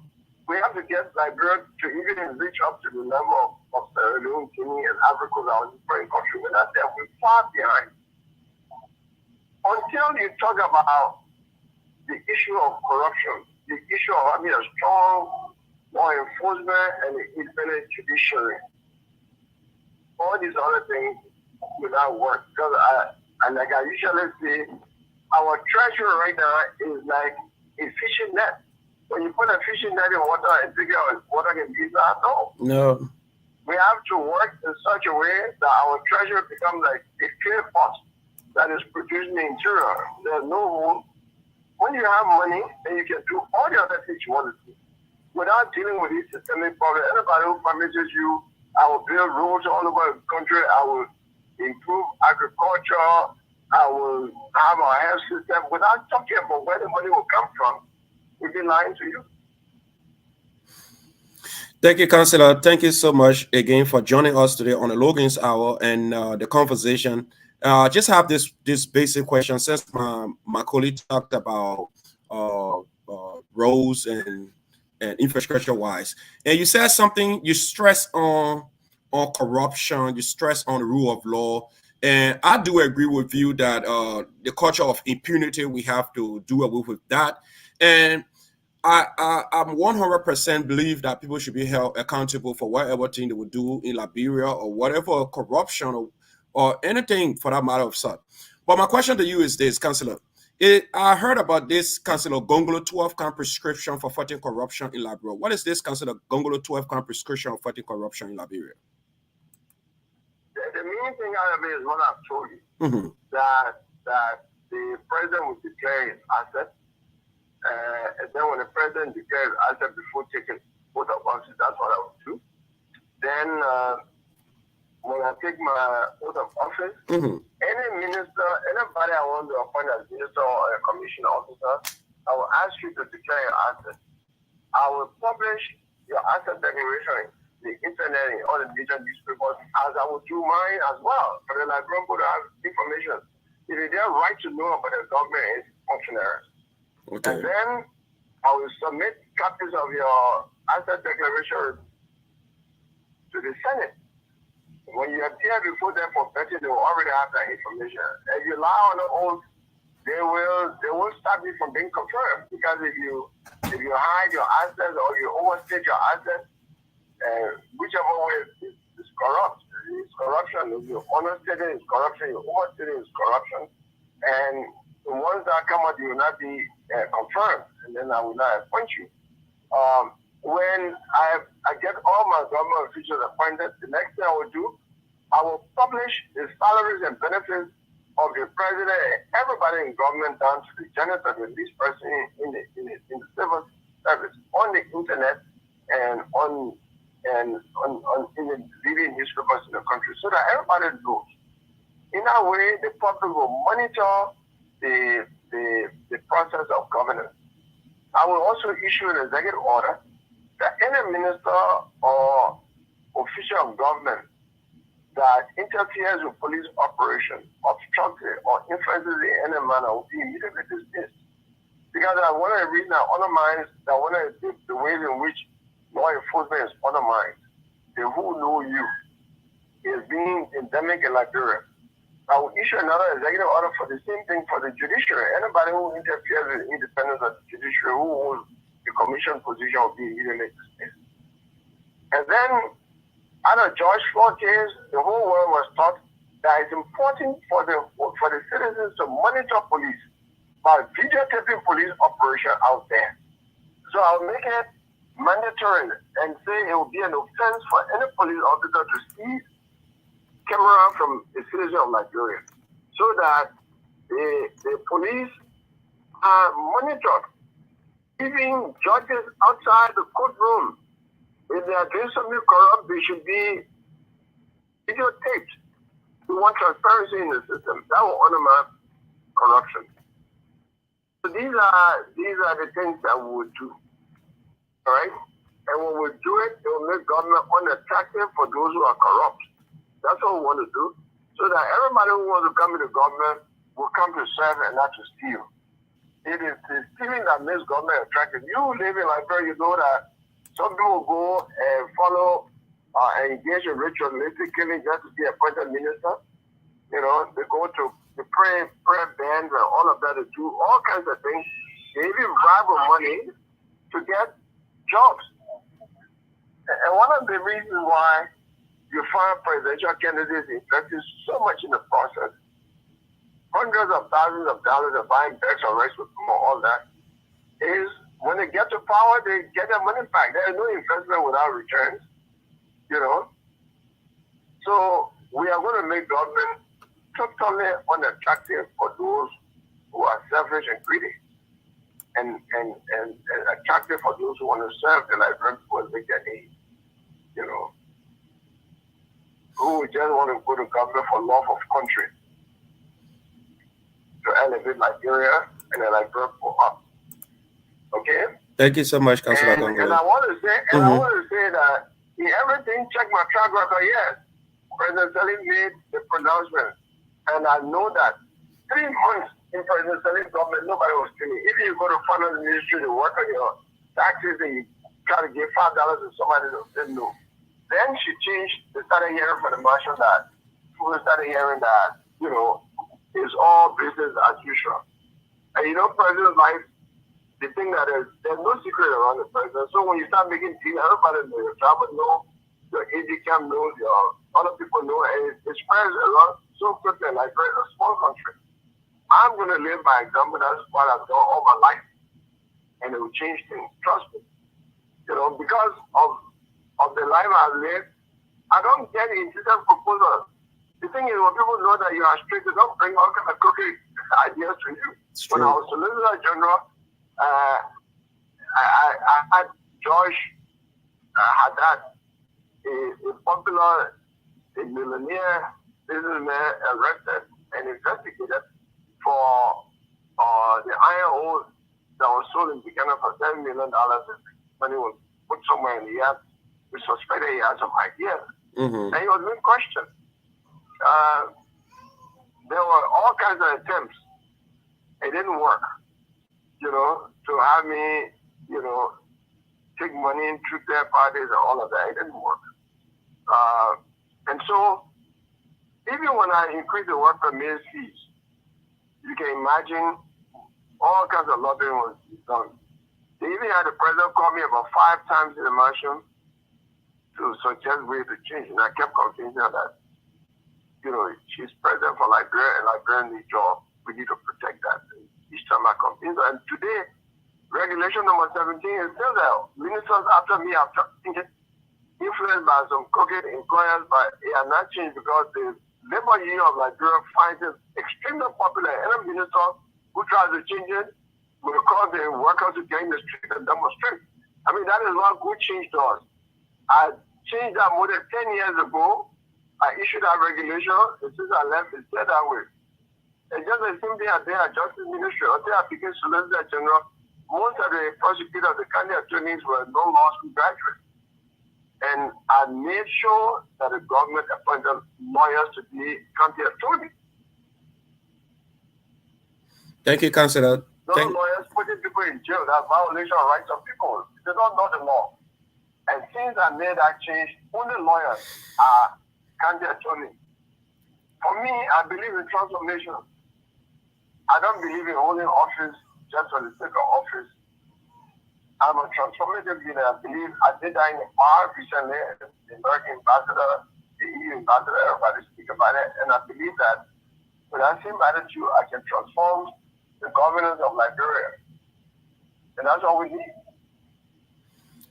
Thank you so much, Councillor Gongloe. So we'll turn to Joshua Powell, then we'll go to our online people. They are asking some questions as well. Joshua Powell, we'll turn to you, sir. Just lower your volume. There you go. Thank you. We are about to open the line for viewer to call and to ask the council a question. There are two questions I want you to ask real quick. Let the council will respond to the question because we don't have time. I'll favor one from Ezekiel Dumba and one from Junior D. Zoka the second. All right. So we have two questions out here. And because the councillor is coming by the way of phone, I think my dear brother Joshua, then the councillor is on his breakfast. So we'll just ask a question for online and just those I will call later on. It will be for the next program we'll set up with the councillor because the councillor is on his breakfast this morning. All right, so let me ask a question from Dumba. Ezekiel Dumba says, Councillor Gongloe, when it comes to the education system in Liberia, what are your strategies toward the education system? Okay. I've said that many times that, you know, when your neighbor has a good example, you copy it. Sierra Leone has a very good example that Madasio started. And they are not richer than Liberia. In Sierra Leone, from pre-primary to primary all the way to secondary school is free in all government schools and government-assisted schools. More than that, the Sierra Leone government gives free copybooks, free pencils, free pens, and free textbooks to the students. They have free school feeding program to encourage the students to go to school. They provide sporting material of all types for every sport that young people play everywhere in the world. Mm-hmm. All of that. And then they have each government school and each government assisted school has a library, a science laboratory, and a computer science laboratory.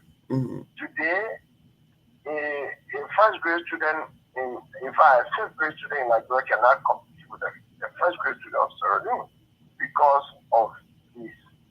Now, when you provide these things and make education compulsory and fine the parents for not sending the children to school, it makes sense because education is made available and free. The only thing the Sierra Leone government requires of parents is to buy uniforms for their children and to buy the footwear. We will copy that and do the same thing in Liberia. Rent private buildings where we don't have school buildings to make sure that we have schools in every community and provide free, compulsory, quality education to the Liberian children. They deserve it. It is the right thing to do for the future of our country. There's no other way around it. No nation has developed without committing its resources to the education of the children. Thank you, Councillor. So we have another person here by the name of Julius D. Zioga II.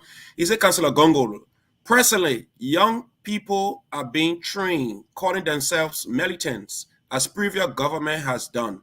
Do you have any fear that the present government is preparing to steal the 2023 election?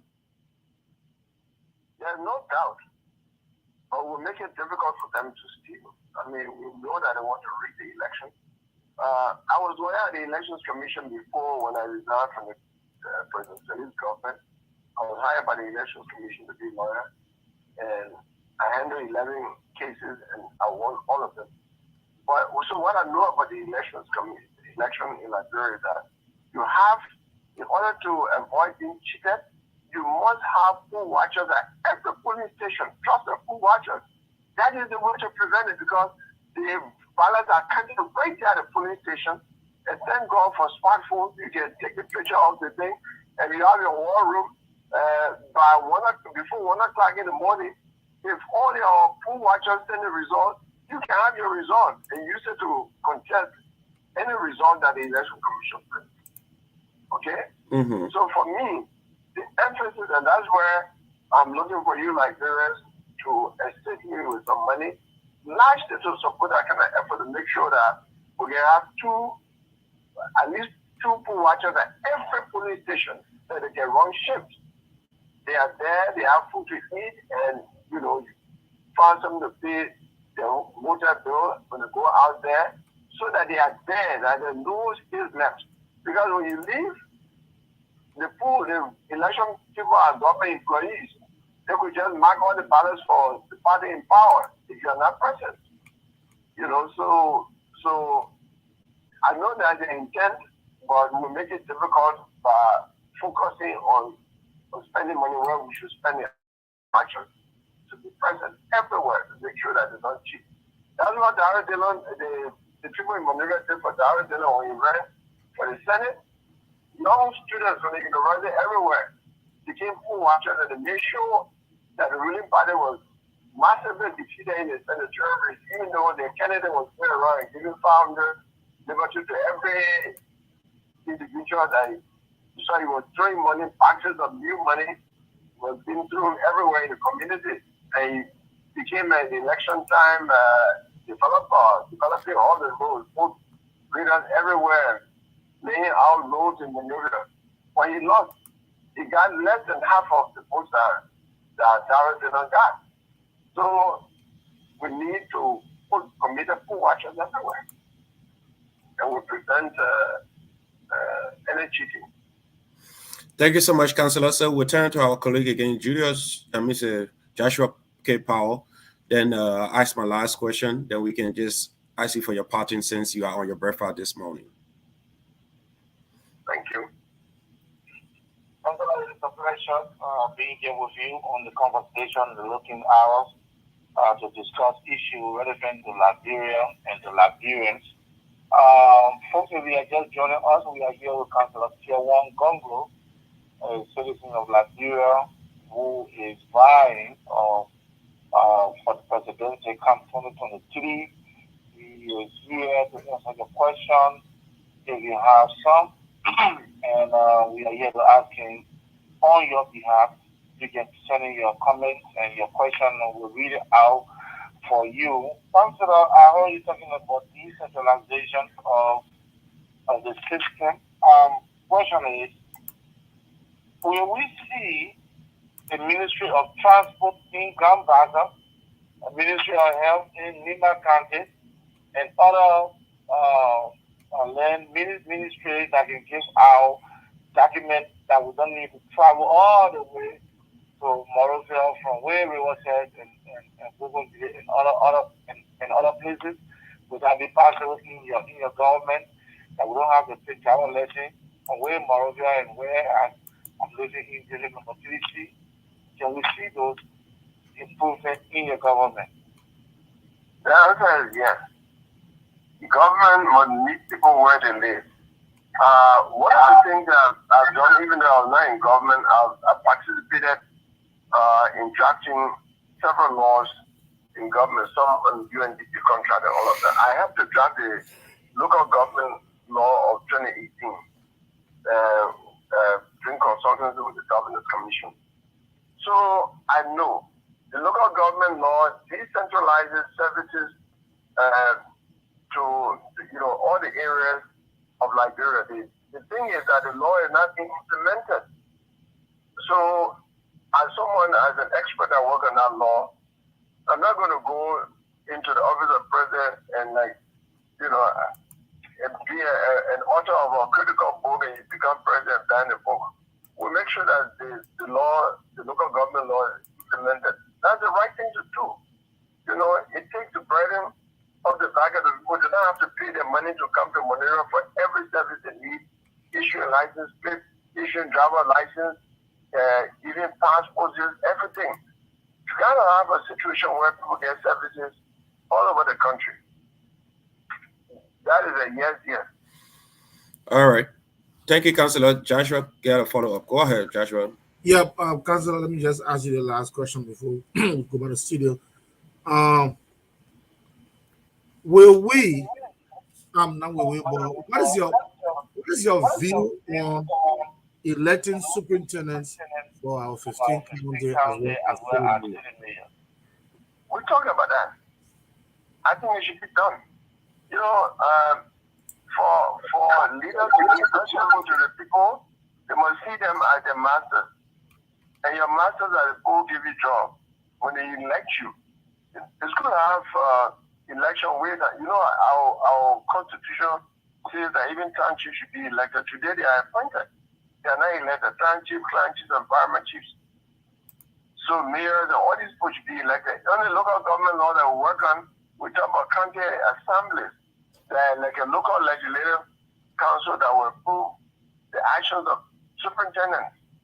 You can't have superintendents only loyal to the president way in Monrovia, and not to the people that they serve. That's a great idea. I even work on the law on just the one they have in the former British colonies called permanent secretaries. Mm-hmm. One of the things that I felt government in Liberia is that when the government leaves, the minister leaves, there's no memory left. Everybody, low-level civil servants are left. The ministers come, it takes them 2-3 months to understand the ministry. Mm-hmm. Whereas if you have somebody like a permanent secretary, that person will drill the new ministers that come in, the deputy ministers and all these people, how the ministry is run and all of that. So we developed an idea. I work on that, but then President Salif did not have the courage to carry it through. Principal Administrative Officer, PAO, I drafted that law based on a consultancy contract I got from GC. But then it was not implemented. So when I'm in the office of the president, these are things I know already. Just like I drafted the first code of conduct law in 1991, I think it was in May 1991. I read a memo to the president of Liberia at that time, Sawyer, on having a code of conduct for public officials. So yes, there are many things that I participated in and I know of that could transform governance in our country for the better. My agenda is I keep saying a better Liberia is possible, and it is true. There are all these things that we need to have the courage to do. There's resistance to change because of greed and selfishness, but if you have someone at the top, like John Rowland did, Michael Foley did, like Thomas Sankara did, many of it can be done. People follow their leaders, especially in small countries. You see today, guys, on dress style, George wears something called propos suits. Everybody is wearing propos suits, right? So you can lead and by better example of governance, everybody will follow it. Okay? Yeah. So there are all these things I worked on before. I'm not a neophyte. I'm not somebody who's coming from somewhere. I've been a critic. The good thing about being critical about your system is you have to know, it helps you to know your system because you have to read what is there and then you develop ideas. There are some people who may be running for power who are just good followers. Leaders are people who disagree, who have vision, who are prepared to die for what they believe. I've been there all these years, for more than 40 years of my life. I've been a change agent. I'm not going to change just because when I win, I'll be leading as if I'm leading my second term. I will not be compromising because I want to be re-elected. I want a reason that get people to not go forward because they don't want to hurt feelings. I am prepared to hurt the feelings of the tiny minority in the interest of the majority. That's a beautiful one. That's a beautiful one. Yeah. All right. Thank you, Councilor Gongloe. So let me go to my last question. Then I will turn to Joshua Powell. Then we can ask you for your parting because we know it's still in the morning here and you have to do some other thing while you're getting your breakfast. So my question specifically, I'm interested in the agriculture sector. I'm basically interested in that sector because according to FAO, that every 100 bags of rice in Liberia, 20% or 20 bags is produced in Liberia and the rest of the 80 bags is being shipped from outside. So you, Councilor Gongloe, if you become president of the Republic of Liberia, how are you going to increase productivity and give local farmers some incentives? Thank you. Very important question. Last year, I was the keynote speaker at the Armed Forces Day Symposium. And this is what I suggested to the government actually. I said the military is known to be disciplined. We have an agriculture battalion of the military. We are not fighting war. The government should finance the agriculture battalion and let the agriculture battalion start our food production in the country, jump-start it, by giving farming machines, to the agriculture battalion and giving them land to clear in every county. Let us start, increasing our rice production because that's all we eat in the country. And the army found that very attractive. After I spoke, the soldiers came to me and said, and there were lawmakers that day, appropriate enough money for the agriculture battalion to jumpstart. Then later on, government can form cooperatives, encourage the formation of cooperatives in the various towns and villages, and the government can give machines, farming machines, to these cooperatives at no interest for 10 to 15 years to pay back. That's how we'll increase rice production in our country. Well, we can be spending all our foreign exchange on the basic thing, rice that we eat. So where are we going to get money from to spend on drugs and spend on education and spend on other things that we don't have the ability to produce? So no, we cannot use fertilizers and whole animals to produce rice. Subsistence farming could produce enough food for the country when we didn't have children going to school, when we didn't have people working in the mines and in the factories, but all the young people in the villages today are old people in the villages and middle-aged people. So you have to do agriculture differently.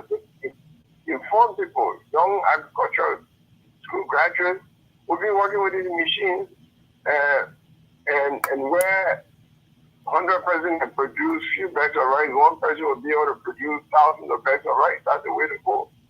Nigeria is doing it, Ghana is doing it. Mechanized farming is the way to go. And that's what I will do.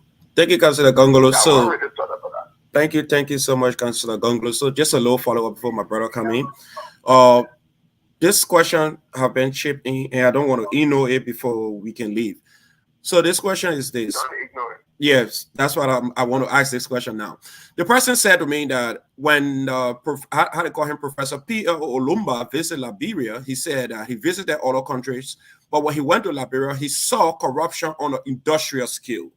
So when you become president of Liberia, are you intending to digitize everything in the country to minimize corruption? I will do everything beyond digitization that will minimize corruption, that will, in fact, we'll be fighting to eradicate. That should be our objective. So if it is minimized, then that's somewhere. But we'll do everything that is possible. If it is reducing human interaction with financial things like happening in other countries, digitization, we will do that.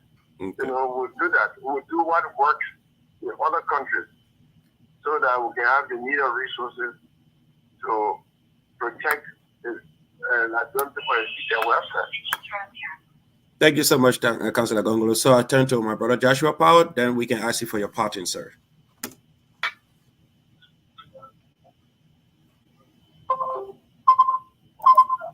Go ahead, Joshua. Then lower your volume again.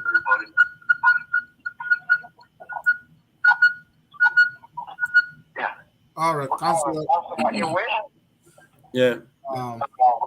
LDC is a major problem in Liberia. Matter of fact, I am informed that LDC is not being shared. So when you get current in the morning, then look, you get current in the afternoon, and up you get current in the, it is a side thing. Me personally, my first time to see 24-hour current was in 2001 when I went to Ivory Coast. And the most embarrassing thing was I have just crossed Logan before 6 o'clock, and my side of my country was dark. And when I entered another main country just next door, they had 24-hour current, even in the village. LEC current issue has been of serious embarrassment to Liberia. I listened to one of your kinsmen, Senator Jeremiah Cohn, who proposed that LEC should be prioritized, wherein government can say, you know what, district number 12 in Nima County, you have your own business organized and you take care of this LEC stuff. All government want from you is maybe $500 per month. However, you sell your current, go ahead and sell it. Do you buy the view that LEC, water and sewer, and other corporations be given to private organizations to be able to run them effectively, or they still remain with government and will go through the same old story from government to next government? Look, they can be, those are services that the whole nation needs. And most of, private ventures are meant for profit making. There are places that, where you have people who have the ability to pay electricity bills. I still think that there can be government and private interaction to do that. But the most important thing is what can be done to have electricity available all over Liberia. I worked in Ethiopia, and what I think in 2005 when I worked in Ethiopia was that there was electricity almost everywhere, and there were telephone booths everywhere for communication.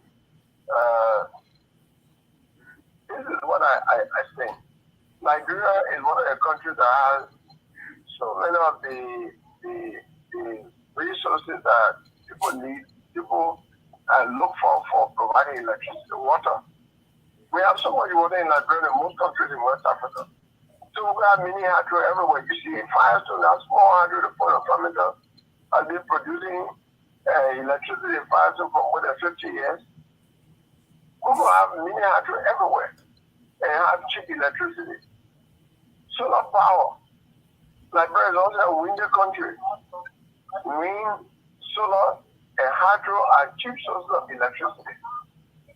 We need to do that, and then we can do a whole analysis of what works. I don't want to talk on the top of my head. That these are things that experts will look at, will study what can happen in terms of government controlling assets, public utility, or private side. But I don't know what study was done for him to say what he said. I know that most of the businesses in Liberia have to chip out to their end to provide electricity like that, and they will not make it available for poor people. Because it is government responsibility to provide all this for poor people. So can I ask the government from the process? Thank you so much, Councillor Gongloe. Thank you for joining us today, and we really do appreciate you. And just in passing, the Liberia Association president of EDNM, he also requests that he would love to have a conversation with you. So after this show, I will share your contact with him. He will get in contact with you. then you can have a conversation from that point. So I want to say we appreciate you so much for appearing today. And we have tons of Liberians outside and in Liberia also listen to you today, and they know some of your plans that you have for Liberia. So we know it's stay in the morning. It's 11:46 now. So we just want to ask you to please give us your parting so you can enjoy your breakfast, sir. I just want to tell you thank you. I'm always available to talk to Nigerian people. You can share my number, no restriction. Okay. Share my number with many persons in America who want to talk to me. Thank you. Tell them, there's no other word for a leader of Liberia. Otherwise, I will not call myself one to be president. I want to be a project manager to fix Liberia, to redirect the course of Liberia to make it a better country. Thank you very much. Thank you so much, Councillor Gongloe. So, folks, there you have it. We were in conversation with Councillor Tiawan Gongloe. I'm hanging on with the councillor. So we were in conversation with the councillor Tiawan Gongloe. You all know him. He's the man that call himself the statue. You know, statue is like character. It do not move, regardless what you say, what you do. It always the same. He's someone who's have exemplary character. He have demonstrated that over the years. He resigned from Malan Salif administration because of policy difference and because he stood for what he stood for, and there's nothing can shift him to become somebody different. And he said just now that if you give him the opportunity, who knows, he will become the next Thomas Sankara of Liberia. He will shake tables. Corruption, he said the word minimize, we should go beyond that word. If it call for him to digitize the system, that every money that travel from any ministry or agency will go through the referral channel or through the what's the process? They got consolidated account. Councillor Gongloe said he wouldn't do that. So I turned to my colleague Joshua Power, who make it possible to have Councillor Gongloe today, and Joshua going to drive us through what he make of Councillor Gongloe interview here today. All right, folks, if you are just joining, I want to say thank you for joining us. We are on the conversation in collaboration with the Logan's Hours. We want to bring Liberia under the spotlight to explain to all why we should make them our leaders. You know, if we listen to this platform and listen to these gentlemen speaking, we can have an idea as to who we want to vote for coming 2023. It is a good thing that Councillor Gongloe appear on the show, explain his view for Liberia. Explain. I enjoy some of his point. I enjoy some of the answer he gave, especially when it comes to electing city mayor, electing superintendent. And you must live in the U.S. and every state run by a governor, voted by his people. Because if the governor is taking instruction from the president, there will be no impact because the president can decide to fire the governor anytime. You know, the only difference we have is superintendent and the U.S. got governor, but it's just the same function. So if we elect governors or we elect superintendent, we elect city mayor, they will want to do more. They want to develop the country. They want to contribute more because they know that they are accountable to the people, and after 4 years, they'll be voted out or stay in power. But if these people are not being voted for, they work at the will and pleasure of the president. So they are more servant to the president than to the people. So I also hold that view. My only little disappointment was on the line of road. He said for now he will not focus on road because he want to deal with the rule of law and all that, which is a good thing. But my issue is he is from Nima County, and Nima County is one of the food basket for now. And during the rainy season, if you travel from Grand Jida to Nima, you see all the women on the road with their fresh pepper, fresh banana, and everything, but there's no way to bring it to town. You know, so I'm hoping that any presidential hopeful or candidate will focus on road. You travel everywhere in America if you want to. You can drive 24 hours if you want to. Roads are very, very, very, very important in any developing society. So I know that there were a little bit of issue when he said you're not focused on road now. You focus on but every candidate have their priority. That's what I wanted to say. Yeah, his priority is get rid of this corruption issue first, and then hold people accountable for wrong that they have done and wrong they are doing, which is a good thing. I can take that from him. I think Gongloe will be a good candidate.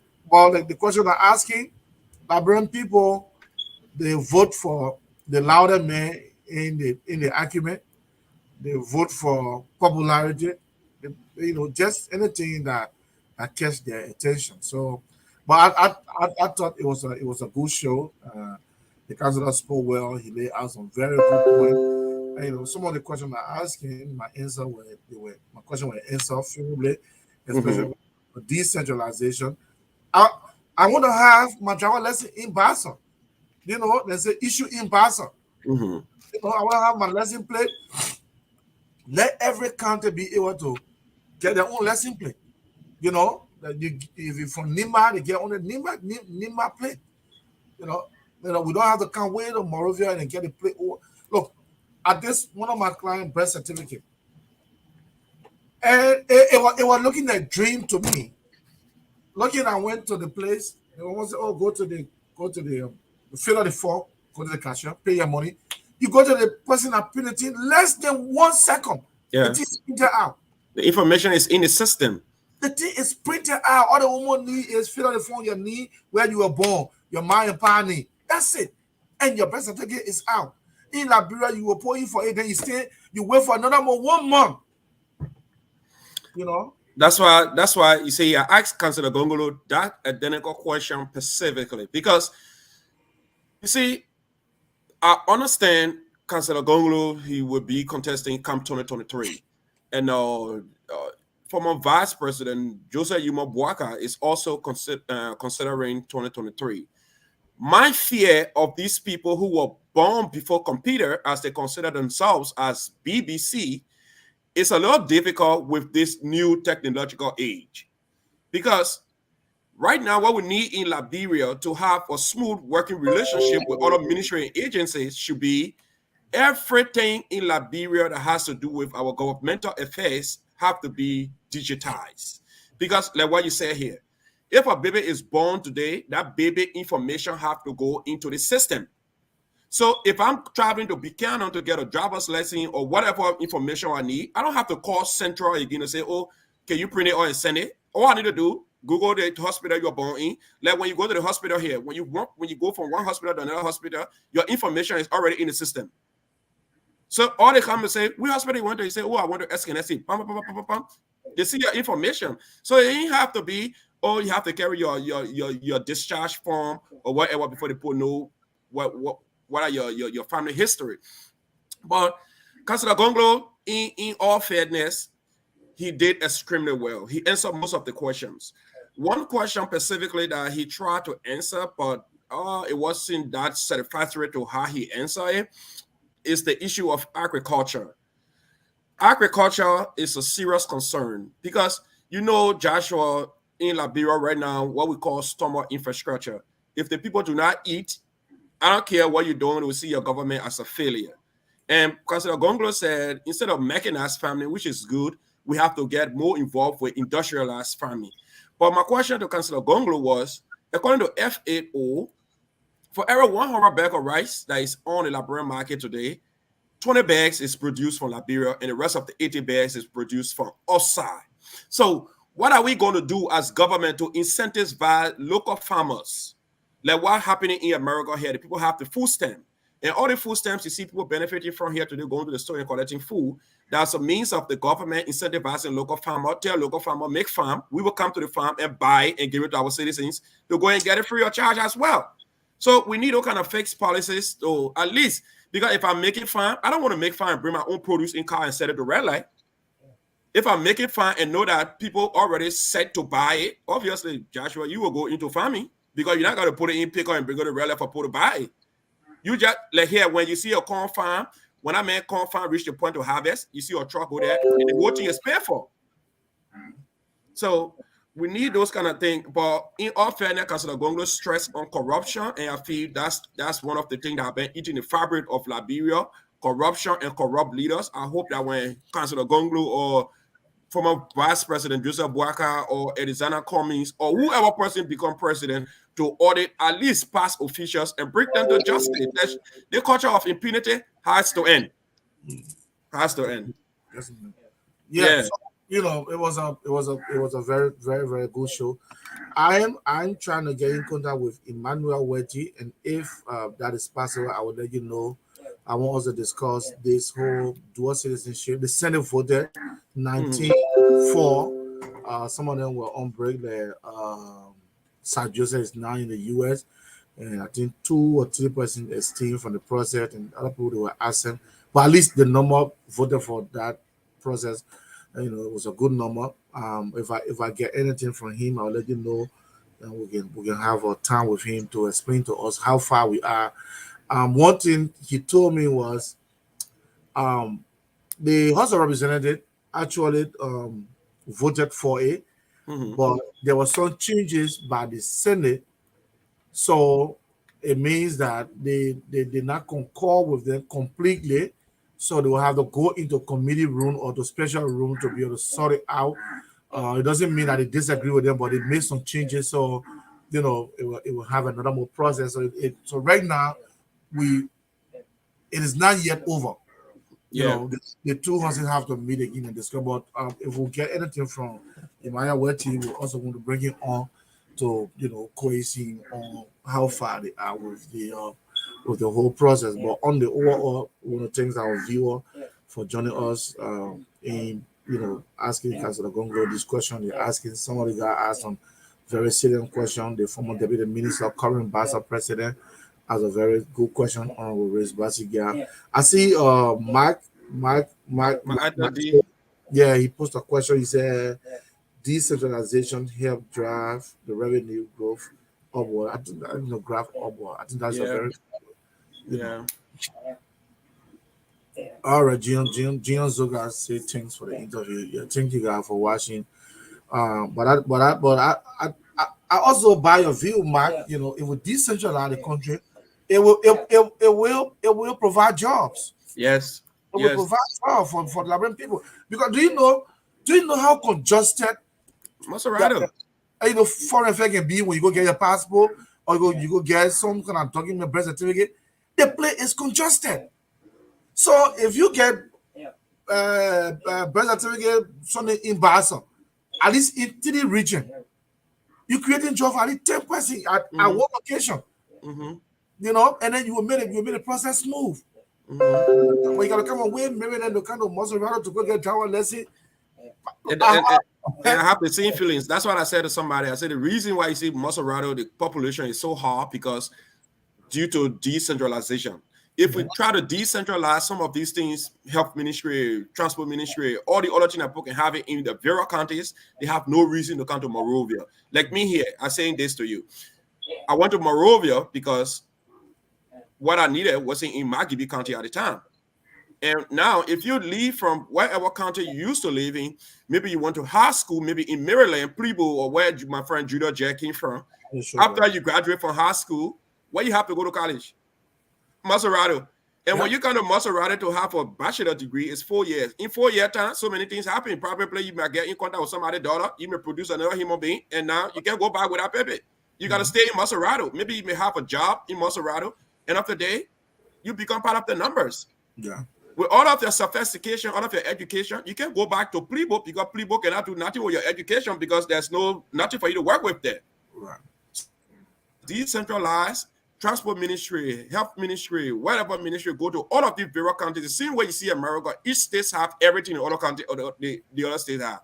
So there's no need that we can sit down in Liberia and say, now I live from Liberia, I'm going to Grand Gide.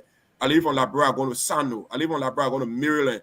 But now somebody live from here, America, the first person think about Moria is just Liberia.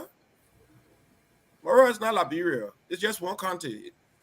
So, my dear brother Joshua Powell, we've been here. It's 12 o'clock now. So, let's get our party and get ready for what happening next. All right, folks. I just want to say thank you for being able to help me to host this program. Tiawan Gongloe, when the team reached out to me, that they were in the US, and we asked them if we would have an interview with them. Tiawan Gongloe will be at the If you're in Columbus and you are fan of Tiawan Gongloe, we'll have a town hall meeting with him tomorrow at the United Liberians in Columbus inaugural ceremony.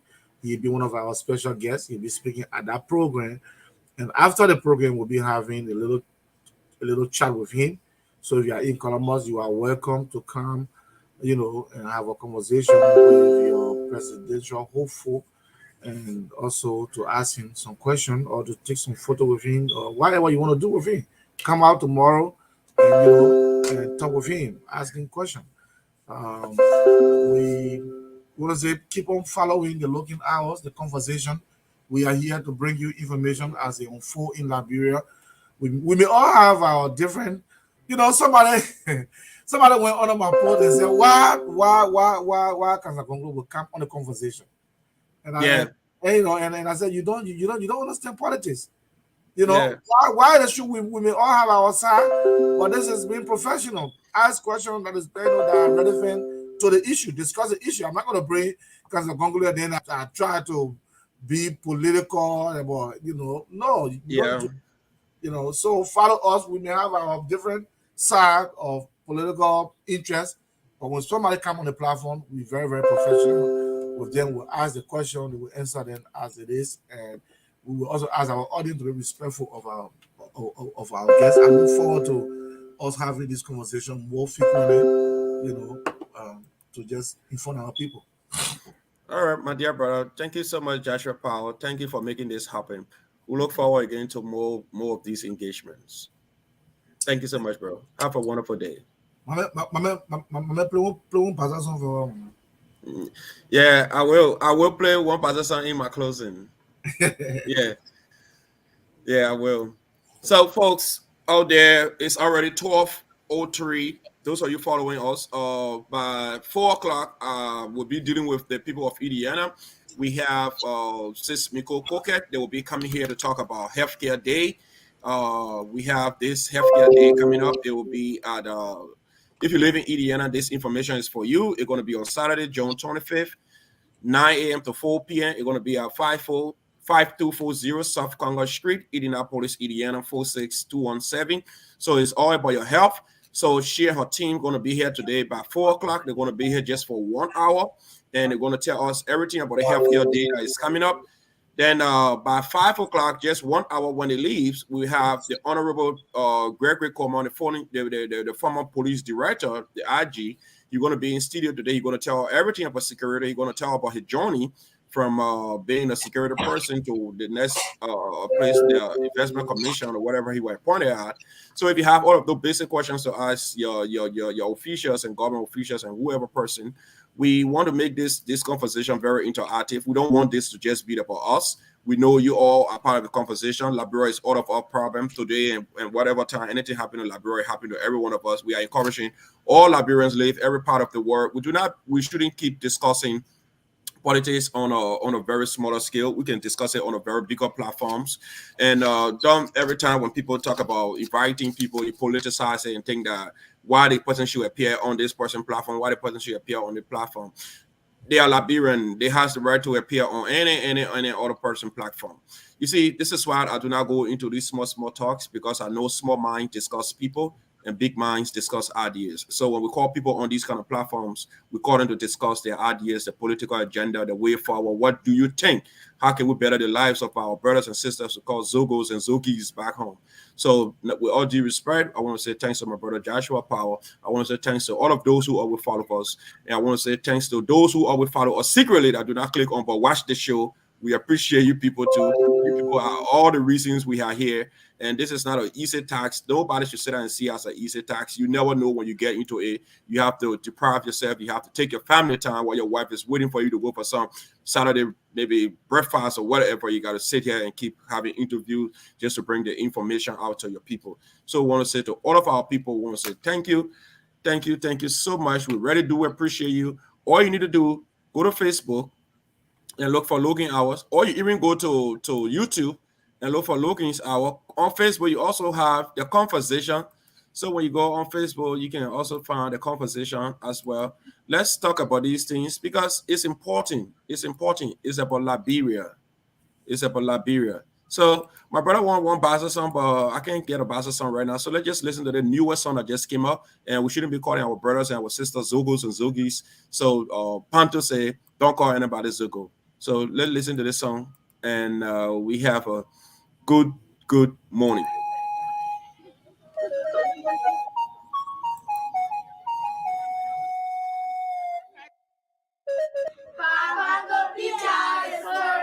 You want your story? Yeah. Okay, I'll tell you a fun story. It's on a fun story I want to tell you. You ready to hear the story? Yeah. So let's go on and repeat your song and tell you the story, yeah?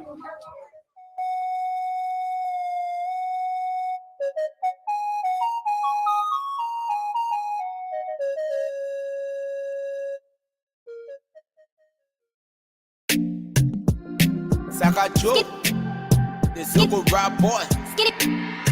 Bongo Chris, Skinny but I got trouble. Once upon a time, now I live by you, I live in Westwood. You used to go to school, now one day the power absent. He started making friends, different kind of friends. He started smoking weed, cause he listened to his friends. From the weed to the cocoa, America to ghetto. Now he not drop out of school.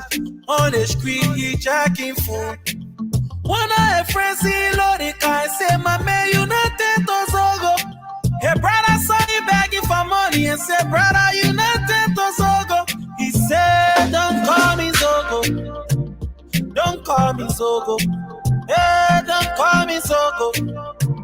Don't call me Zogo. I be a pressure to me like that. I said, don't call me Zogo. I used to be fine like you. Don't call me Zogo. He said, don't call me Zogo. Don't call me Zogo. Hey, don't call me Zogo. Don't call me Zogo. I be a pressure to me like that. Saka Joe, I said, don't call me Soko rap Zogo. boy. I used to be fine Bongo like Chris. you. Don't call me Zogo. Once upon a time, the Zogo used to be chronic. Samoki Baba way. My wrist by Lucy, my phone used to be dusty. And all Pucci to tape. I said I wear my teeth. I want time I can break it. Pastor Chroma, Pastor Tene. Hold on, let's stay on play. When they on my ten, I agree. This sucking it, you give it. They know the thing I can kick. But they are treating her just slip. Putting pride for the T-Law and crossing Polo Airline and country. Spotting the people calling them Zogo. Why we're probably doing this evil? The Zogo can tell them when it makes sense. Or food, I didn't bring it out. I didn't cook in it. Nigeria sending the president sign it. Don't call me Zogo. I used to be jealous. Don't call me Don't Zogo. call me Zogo. Don't call me Zogo. Hey, don't call me Zogo. Don't call me Zogo. I be a pressure to me like that. I said, don't call me Zogo. I used to be fine like you. Don't call me Zogo. He said, don't call me Zogo. Don't call me Zogo. Hey, don't call me Zogo. Don't call me Zogo. I be a pressure to me like that. Say don't call me Zogo. I used to be fine like you. Don't call me Zogo. Say we not want drugs, oh. Say we not want war. Oh. They say we must say no to drugs, oh. But they seem when I bring in the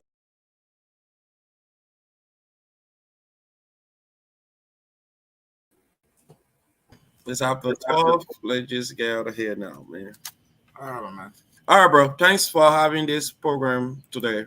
All right. Thank you so much. All right, folks. Those of you out there, we want to say thank you for following us. Thanks for always making this happen. We look forward to you coming back again 4 o'clock. 4 o'clock, we're going to have Smigo Coquette. Then by 5 o'clock, we're going to have the former police chief, Honorable Gregory Comer. You're going to be here by 5 o'clock. He's going to tell us everything about Liberia, everything about the security system in Liberia, how the security system need to improve comparatively, looking at the past administration, looking at this current administration. Are we doing better when it comes to security work? Are we doing better seeing our brothers, our sisters who have been disappearing all the time, and what I do remedy? How do we fix them? How do we solve those problems? So I want to say to everyone who followed me here today, who followed Joshua and myself, thank you so much for being on the Logan's Hour and being on the conversation. We really do appreciate you, and have yourself a very good morning. And we're going to be back again by 4 o'clock. Thank you, and thank you. God bless you.